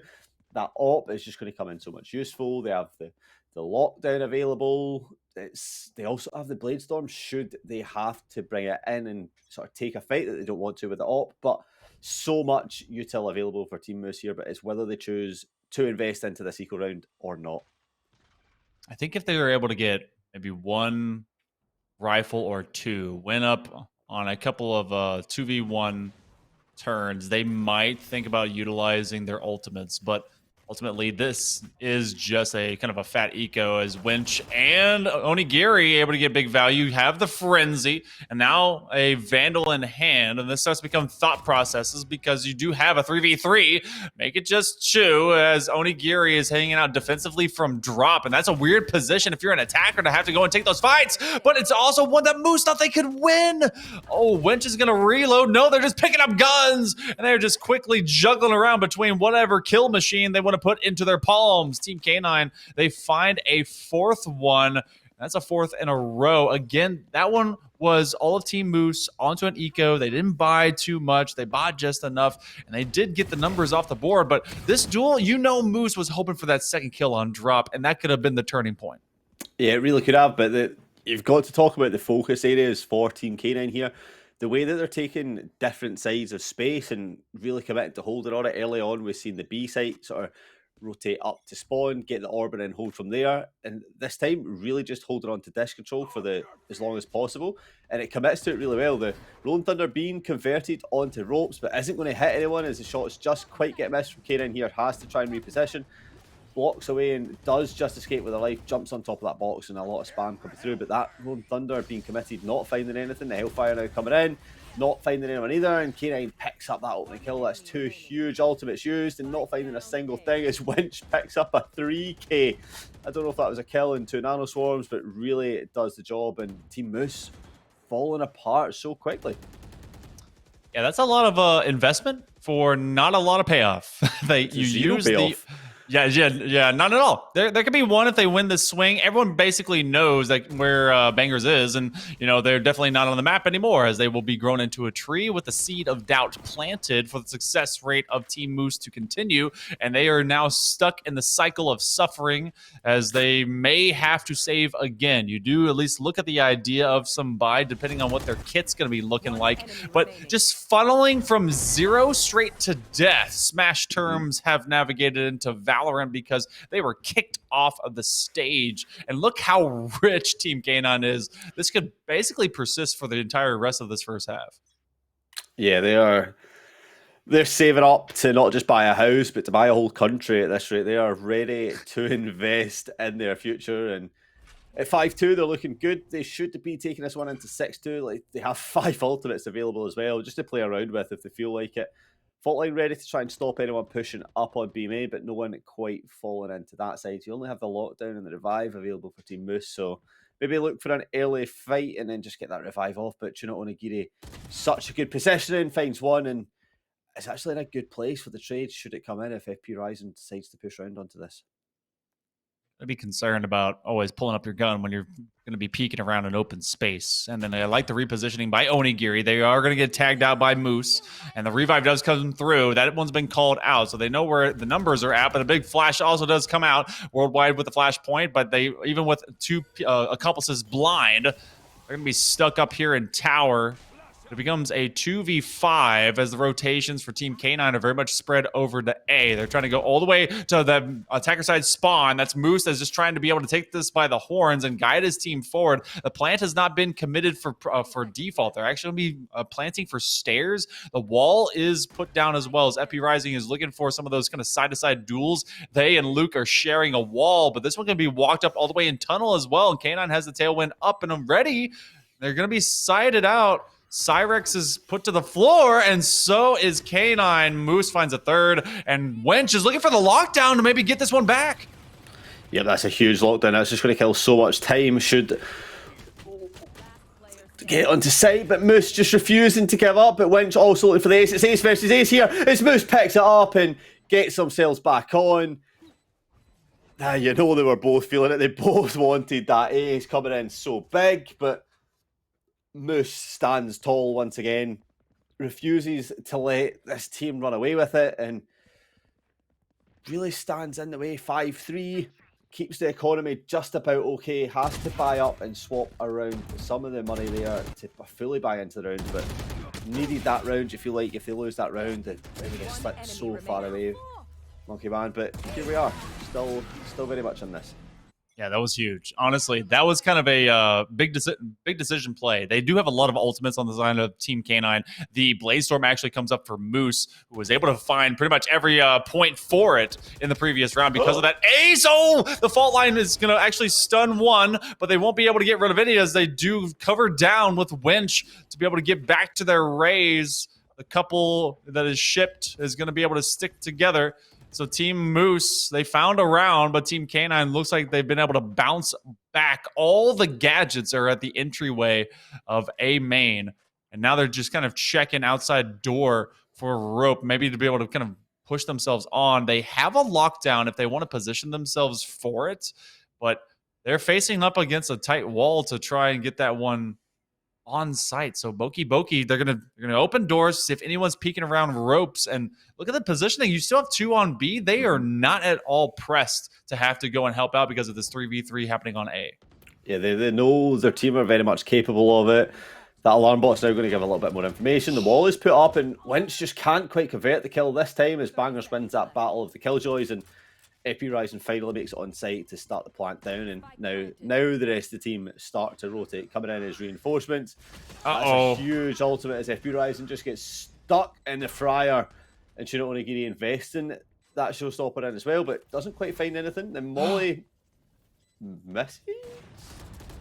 That's I think the less said about that one the better, but it somehow distracts the opposition team just as much as me to sort of push them back slightly. Bangers has to hope that this gets pushed, but it's pushed with the shorty, but Boki Tarka gets one. Mr. Worldwide thinks about sticking it, doesn't, but gets the kill and gets Team K9 back into a 3-round lead. That jump step with that shorty is maybe exactly why they are doubling the price of it coming up next week. But it's such a good move to clear sight.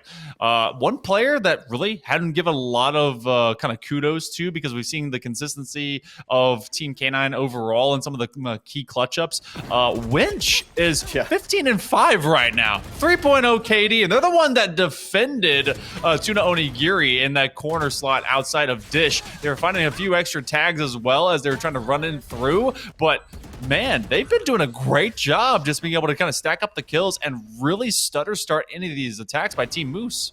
Oh, yeah, absolutely insane player and finding a lot of value, but so is that op once again in the hands of K9, picking up a nice early kill, and Team Moose have to reevaluate once again. It seems like consistently they're losing the first battles, and it's really causing them to sort of fault down, and K9 again, huge kill. Just really stops anyone pushing through that arcade. Bangers is doing their best to try and trade across op shots, and finally it picks it up with the headshot, something that has to be done, but look how far Winch has come through. Gets one, doesn't get the second, but Chino Onigiri does. The partnership that's been so effective so far in a lot of these rounds coming in once again, and Boki Tarka has to find some value with the Sheriff, and doesn't have what it takes this time as Luke cleans there. 7-3 in Team K9. They're looking very impressive so far. Yeah, it was high noon in CT side spawn, and they just couldn't land the Sheriff shot, but a big headshot straight onto the dome of Moose. And honestly, Moose has been one of the big players. I mean, it is the team's namesake. They went 25-12 in that semifinal, and they were the one that were able to turn it around with an ace to at least grab them that 3rd round. But when they're off the board, this team becomes a bit more fledgling than they really want or admit to be. And Team K9 off of the shoulders of K9 with this operator has been massive. Talked about early how this one could be a bad choice. Well, it's been a great choice. The investment has been here for the long term. Capital gains are going to be huge. They can buy any property they want basically off of the bank they've been able to build off of that foundation. And Team K9 continues to force Team Moose into stutter-started situations. That lockdown that their Killjoy had will not be available. Yeah, it's a tough one. You feel like they're early pressuring, but into the op every time. It's almost like you need to play find the op and run away. We're seeing no jiggle peaks or anything to come through and try and identify it. But, you know, Team Moose have to reevaluate this themselves. They get a little bit of success over on A site, and that's going to drag some of the players across. And you see the patient play here. The comms coming out that actually they're going there allows B site to be taken. The wall goes up early. Now the plant coming in, and FP Rising and Boki Boki Tarka have to try and hold this site down. Moose is connecting up with the rest of the teammates here, playing from arcade side, hoping to catch any of the rest of the team off guard as they push onto site. This pinch has to be huge, but the Rolling Thunder available is going to be tough. It really will be. But you also have, because of that, Moose hanging out underneath. They're maybe waiting for that massive AoE. That one will press through, and you do have the orbital strike that's going to go down, so they're going to try and take people on as they come up onto site. That actually does not cover the sight line, and they're looking for another on the swing, and now everyone's looking out to main, and it's going to be Boki Boki that's able to assure the win as they were well deep into tower. All eyes went out to main, thinking there's no way they have two people up on site, but Boki Boki proves them wrong by being able to take them down, and when all eyes went the wrong way. It started off with K9, yes, again, getting another op opening kill, and then Wench, which I'm surprised, honestly, they just didn't react to this. This is like me looking at my minimap and just not paying attention, but ultimately, Team Moose, they stay in the fight. We go to the final round of the first half. Maybe just like feel like giving Team Moose a chance and just went, you know what, that's fine. Let's even it up a little bit, take me out of the game. Big scores from the Killjoy on Team K9 and just thinks, yes, it's fine. I'll die. The rest of my team can do something for a change. And Winch picking up a 2K, making up for that lapse in concentration last time. It definitely woke up and plays into that. And actually, Mr. Worldwide maybe a little bit caught out guard here as they look to pressure onto there. Do get the kill and look stunned up, but just about surviving as Bangers has took so much space as well. With the op down, things are looking a little bit better. Moose could swing around here, peeks round, but gets taken out, and Stimby can just try and escape. The flash coming in, Bangers playing well together, finally showing what they have as a team. But you know what, in all that chaos, the spike is down outside A, and it's just tough. Yeah, I like the confidence to go for that fight, but it's also a rough position. And now Cyrex is just going to go straight for the blind. They're actually going to use an aftershock to try and clear that corner. And there's just so much. Oh, they do not get rid of the lockdown, so they're going to have to run away from it. 30 seconds. They got to recover the spike, but there's going to be one detained. I'm not sure if that was on purpose or otherwise just all of a decoy. Tuna Onigiri's waiting as there's a lone wolf. They know they're going to play for life because they're in a 1v2. Onigiri able to get the spray. Oh, but they don't get the last one. So 5 are picked up by Team Moose. They just got the Rolling Thunder. Why not celebrate with a clap of the hands and make a big boom? So Team K9, they'll go on their attacking half, and Team Moose, it's not dead even, but good recovery.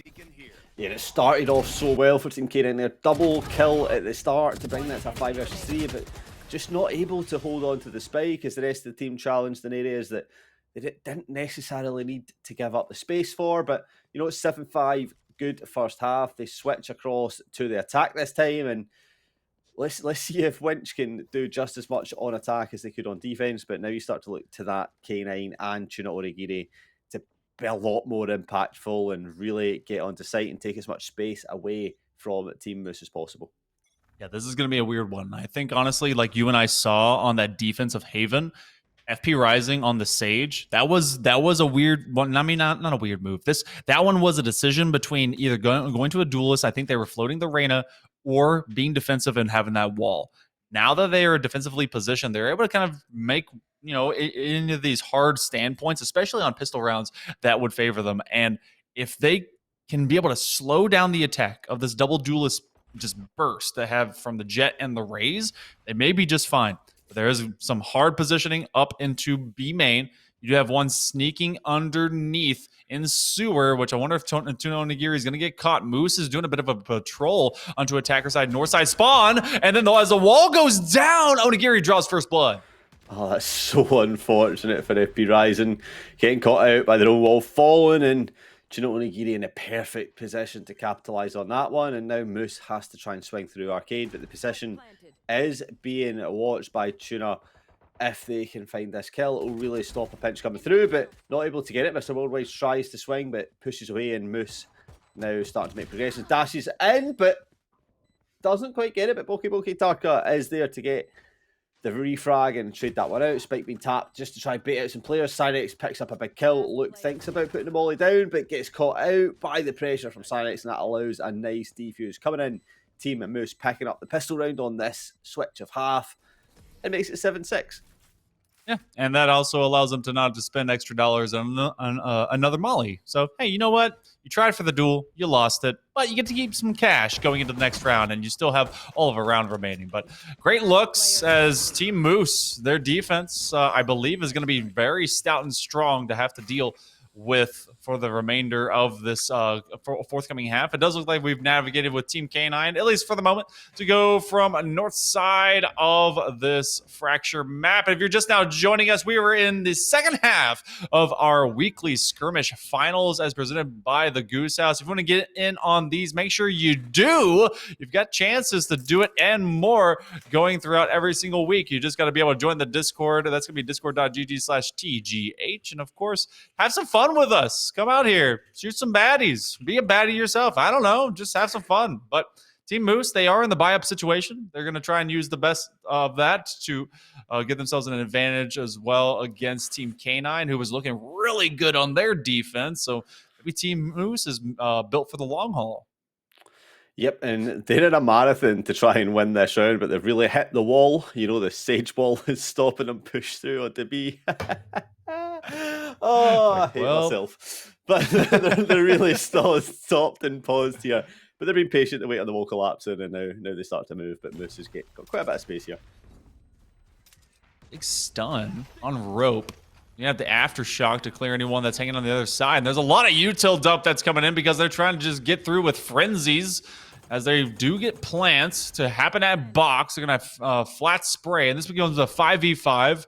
The weapon diff is still much bigger for Team Moose, and Moose themselves is looking to run up into tower. The flashpoint comes out worldwide in the gang. Are they even looking the right way? They do look at least one direction. Aftershock coming out from this position off of default, but no, worldwide and Winch, they're able to get rid of Cyrex, reswing for the Bulldog, and Winch finds another one, and they're having to press out because it's just pressing the defuse button, and that funneled them into the barrels of these guns. So Team Moose, they find a second one, and that's going to be all tied up before we go to the gun buys of Team K9.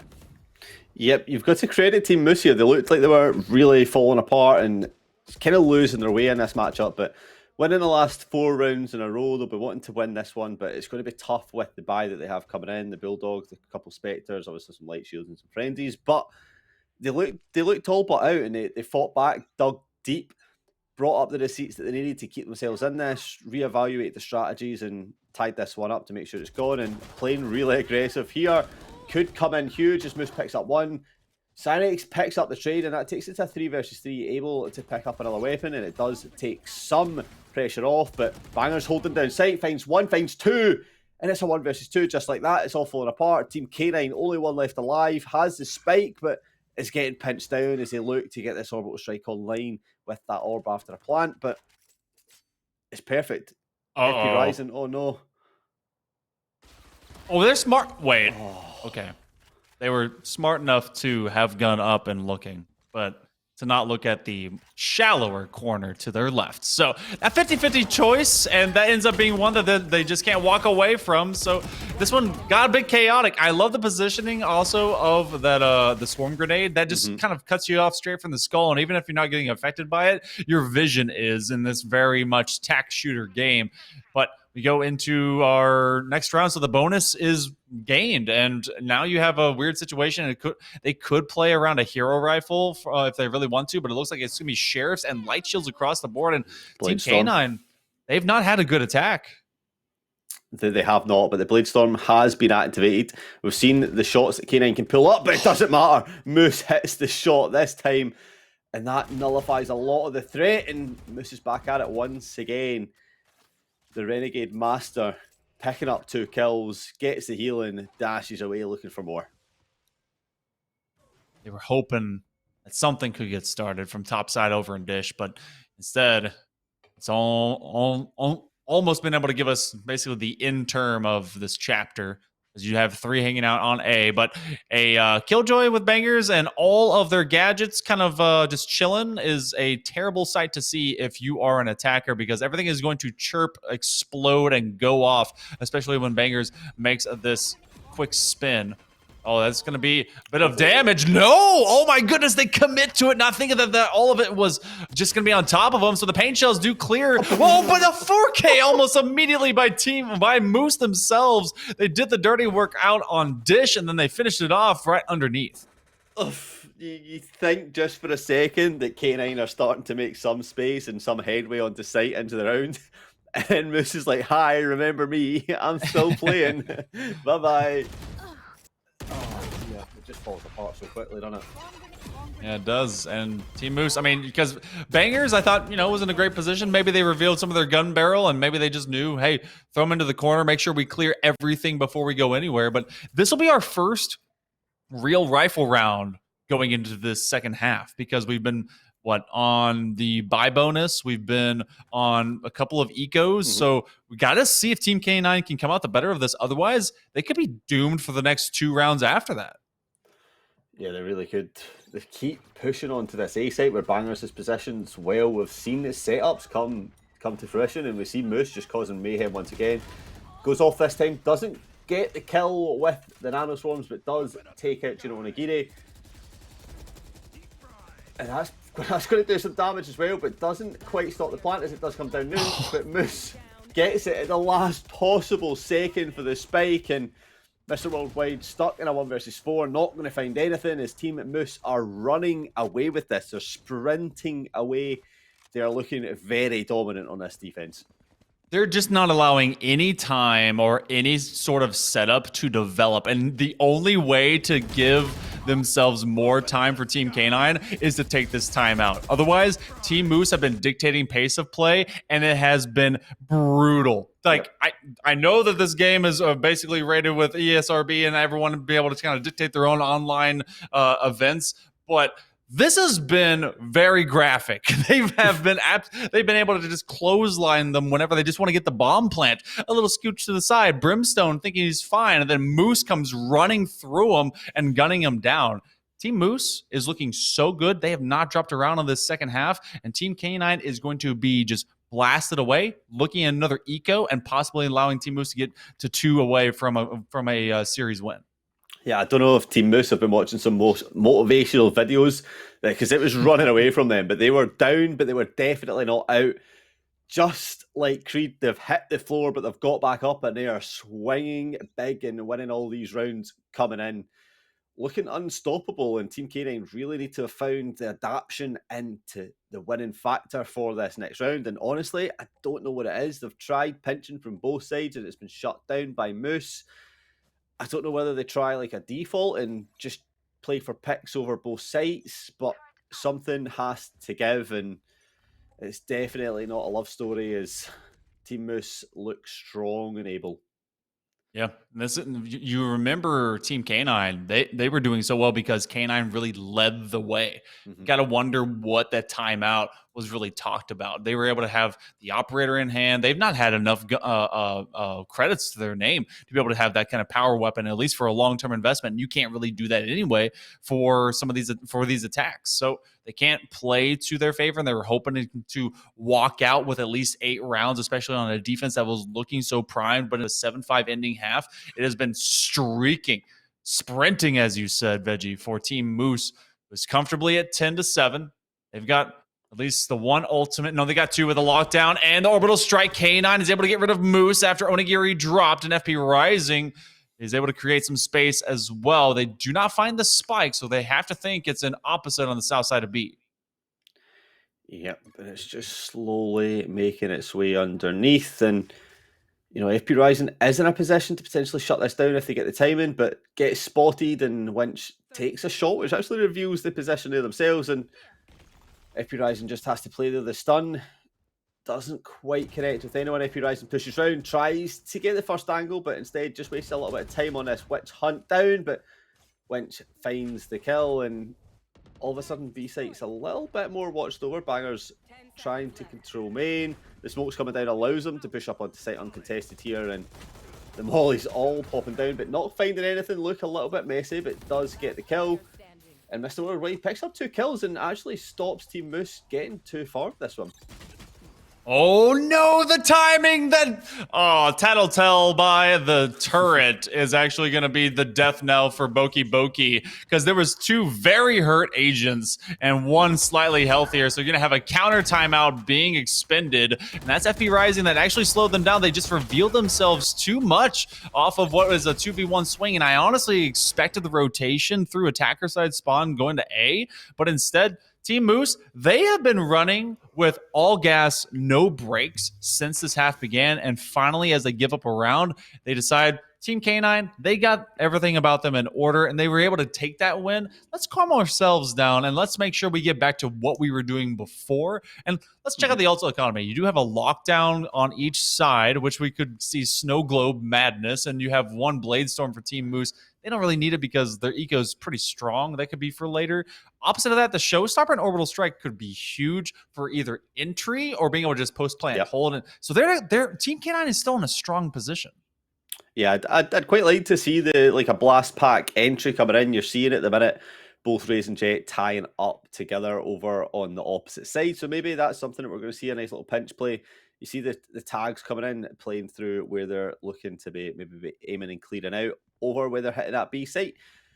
But I'm a sucker for a double satchel play. Do you know what I mean? Like it's so nice to watch, and when it pays dividends, it pays dividends. That you get so much space if you have the showstopper available, which they do, a free kill and then potentially more.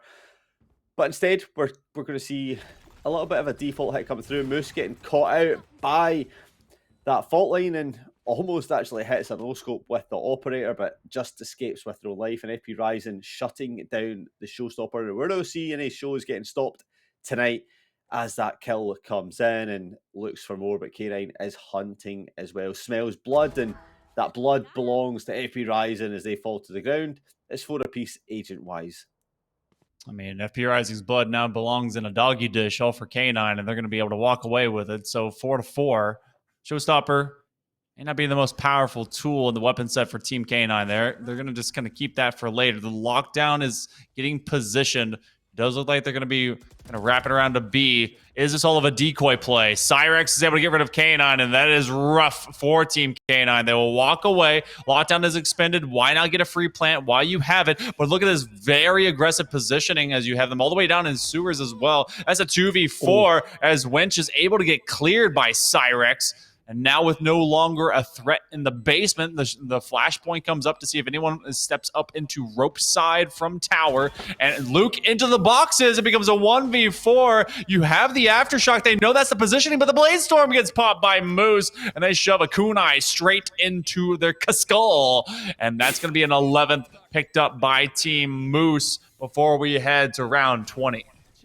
Yep, and given that ult point to Cyrex picking up the Rolling Thunder, I mean, you need 2 rounds to win, right? And at the minute, you have 2 ults that are potentially round winning. Never mind the revive that's available for FP Rising, but the lockdown and the Rolling Thunder, each one of them could arguably win your round both times. Let's say you allow the plant to happen, the retake is going to be huge for Team Moose if they use it in the right hands. But over on Team K9, you do have the Rolling Thunder available yourself. You still have the Showstopper.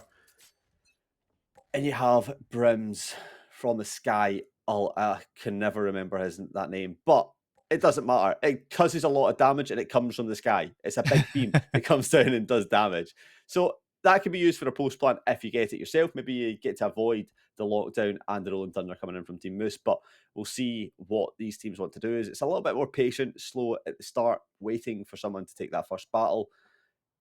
Is they're not wanting to commit to anything. The classic in hand for Team K9 here. Clearly on to that eco round. Not being able to afford too much, is just not wanting to test any waters quite yet. You know, I kind of wish you've been calling their ultimate Hellfire. I kind of wish they'd gone for that Hellfire and Brimstone. Like, come on, it sells itself. But Orbital Strike is kind of cool. Yep. Yeah. Hey, when it was Gears of War, it was called Hammer of Dawn, which was that was the goated game as well. Just to clarify, the best game in the world. Yeah, it's fantastic. The fact that it's pretty much kind of faded away, sad days. But this has been very slow because Team K9 has been banking on maybe Team Moose getting a bit aggressive. They know that FP Rising likes to come up all the way into arcade to make that happen, but it did not happen. So they've stayed their hand, playing patient. You do have the orb online now. K9 looking for 1 kill to maybe get themselves some push. Worldwide does use the Rolling Thunder. That's an interesting choice, especially considering they only have a few seconds to go. Showstopper is able to get a kill as FP Rising hits the floor, but they need the spike, and they're going to have to be able to plant it. That one will be accomplished, and getting 1 massive kill. An operator in hand for Moose, as you're not going to be able to exit for free, and that orbital strike is in a precarious situation. Lockdown and opposite also used defensively. They got to be able to defend it for this tight corner. The orbital strike is going to be used to be able to get rid of the lockdown and keep Team K9 well defended. But as Cyrex is looking for anyone to lay it a waste, it's only Winch versus 3, and they are put straight to hell by the chains that drag them there. Oh, but they're still looking for the defuse. They're going to be able to get it. Oh, that's in death. That was concerning, but in death they use a swarm grenade. Team Moose, they're on match point. That was a hell of a last 15 seconds. Yeah, that went kind of crazy. We talk about Overwatch rounds, and man, that was an Overwatch round if I've ever seen it. Yep. Everything being put down. They know we're getting closer to the last round. Let's use all those ultimates that are available. You've got the traded Rolling Thunders, you've got the Orbital Strike, you've got the Lockdown, and then just like that, I mean, the Showstopper even got used. What am I talking about? Literally everything that was available at that moment in time was used, apart from FP Rising's Revive, which is just been sat there for a couple rounds waiting for someone to die. But maybe this is the round that we'll see it. But for Team Moose, they'll be hoping it's not needed, as they will look to finish this one off in style. Bladestorm available for Team K9 should they want to use that, should things get fast and furious, should Vin Diesel come out to play. We'll have to wait and see. But peeking up onto B, FP Rising looking for an early kill and doesn't quite get it this time. The Revive, once again, not going to be used in this round. That is the feels bad man position of any Sage. You have a revive, you would love to use it, but it requires 2 things. 1, a dead teammate, and 2, for you not to die. And that's kind of rough. So it's always a sad ultimate because you're like, hey, you're fine, come back, please. This is going to be a plant. Team K9 is in a rough position. They must take the next 4. Boki tags up Mr. Worldwide Flashpoint just to see if they do come up a little bit too quickly. That is going to be a trade. K9 finishes off Boki into this 3v4. Team K9 ultimately has to keep control of this side. Tailwind. And Mr. Worldwide is not peaking any faster. You will have bangers that finishes this one off, as K9 didn't expect the close proximity. And now as the spike continues to go faster, I don't think they have enough time. They may have to just commit to the save, and they're going to force others to die on site. Worldwide will be cleared by bangers. Moose wants to do it, and they're going to get taken out by the bombs. So Team K9 sticks around for one more round. Yeah, Moose fully aware of what the money looks like for Team K9. I mean, now they actually can't buy into anything here, and it's very smart to play for the exit frags, but we know what Moose is capable of. Moose has a very big IQ, I've heard. I mean, even using that Cloudburst to stop the potential of the flash coming in from Mr. Worldwide to make sure they don't get peaked as they're trying to push through onto K9. And I mean, look at they just about manage a buy, right? You've got the Bladestorm coming in for K9 themselves. Couple Phantoms and a couple Vandals being played into it, so they need the Bladestorm to go heavy, maybe pick up an early kill, and then they get a Vandal on themselves. But Team Moose will be wanting to shut this one down, shut up shop, and lift the metaphorical, non-literal trophy of the Goose House Weekly Skirmish tonight and claim those honks. Ooh. Moose, they get rid of Onigiri. Everyone's looking to get those honks if they are able to, but look how much they've kind of played passive. This is just hang out in A, hang out in CT. They know that B is their primary hit, and they've already put a wall down. If they hear any gunfire, that's what's being broken, and the rotation does come through. Fault line expended. K9 with the Bladestorm from distance, and they're looking for targets, but there's so much smoke, and this is a rough position to be in. They use the updraft, and they're able to get him for the top row. Boki hits the floor. The revive comes through, and because it was Boki that's being revived, they know exactly where they're going to be out in mid. Plant comes live as well. 4v4 Veggie. This is going to be a scrappy foot race, and it's Team K9 that has to swivel them hips and go faster. Yep, and scrappy is what Team Moose live off. We've seen the scrappy nature on Haven. Can they get back into it? The time is dwindling down. FP Rising looking for the first, but K9 gets it, pulls out the knife. Boki Taka picks up the kill on that one. It's a 3 versus 3. Aftershock trying to waste down more time. Look, playing up for the post plant. The time is dwindling down as Winch picks up the kill. You have to feel that time has gone too far as Bangers does get one. But it's a 2 versus 2. Time is fast dwindling away. The fuse gets tapped, but Winch peeks round and Moose once again unable to get this. Tries to play for the exit frags, but doesn't get them this time. And Team K9 refuse to fall themselves, get themselves onto double digits, 2 away from taking this to overtime. And they just do not want to lose this as K9 picking up that early kill like you see in that highlight. Such a nice kill. Oh, man. I thought they nearly got one of those knives through that upper rafter. A blind fire win by Bangers, and then just not able to find any exits. So the bank is a little bit better for Team Moose, and yet we're still finding ourselves into rifle rounds. So Team K9 is assembling what they can, buying into just enough to have a gun. Look how aggressive Moose is coming, though. And they use the orbital strike early to be able to create that space, and they know they need to run away because behind that giant space laser is a Moose that wants to run them down. Yeah, but with all that space being taken, it's a lot of space being given to Team K9 pushing up from Dish, but Bangers is going to have to hold strong here and try and block things through. You see the nano swarms down as soon as this shot comes in. The lockdown being invested now as well. This is a round that cannot be lost. As Moose picks up the first kill, K9 picks up the trade on that one, and that lockdown does get destroyed, refusing to give up the territory as Boki Taka now pushing on to K9. Plant coming in at 3 versus 4. A lot of spray through the smoke, but not going to be finding anything here. Is it Util now set up for this post plant and 2 versus 1? Moose is still fighting alive for this One game. enemy remaining. Oh, it's 1v everyone. Team Moose!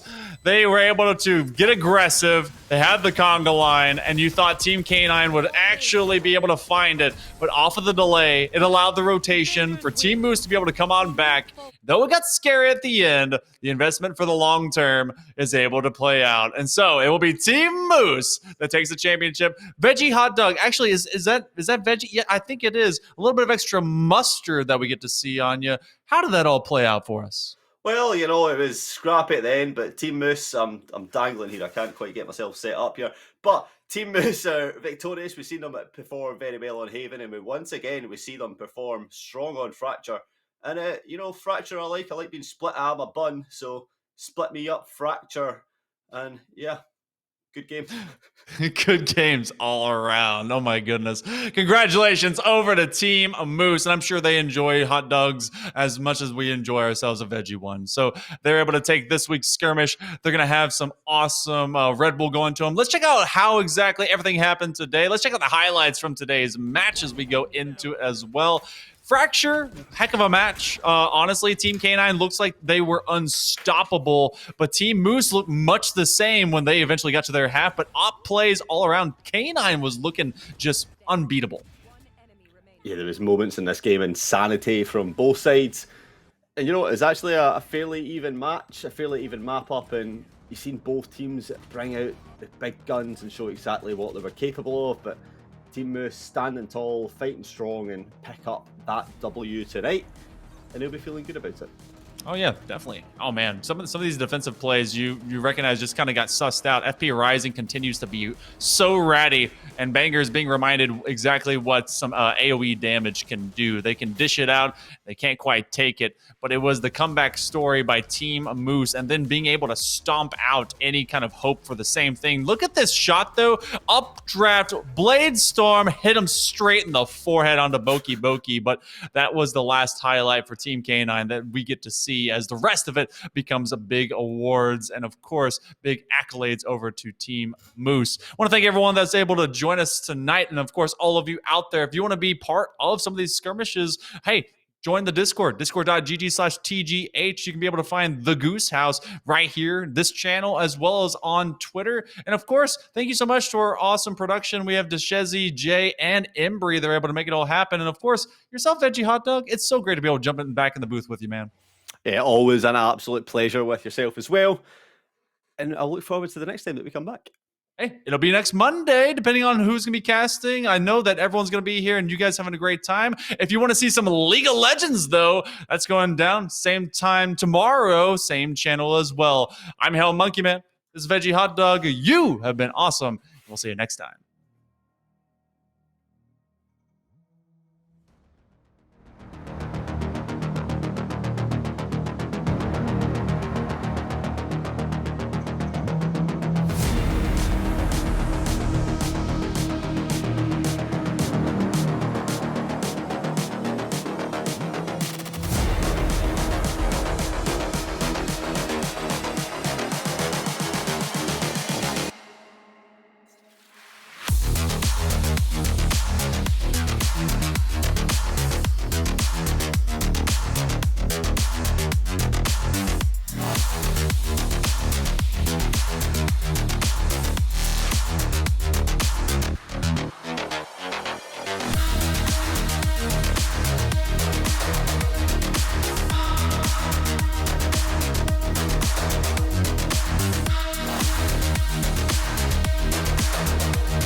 Swipe left, someone said something stupid. Swipe right, now I'm watching what you did. If I were down, now I'm at a disadvantage. But I think that it's worth it. I put my headphones on, I play my favorite song. I go to sleep and try again. Mama used to try and tell me no man is an island, but I think I feel like drifting away. Mama used to say tomorrow never comes, so make the most, but I think I am done with today.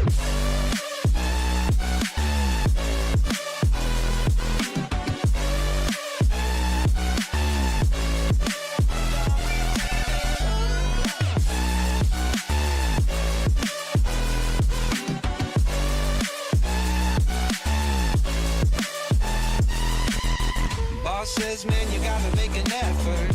Feel like all I do on earth is just say yes, sir. And when I tell people how they make me feel, they treat me like a leper. I put my head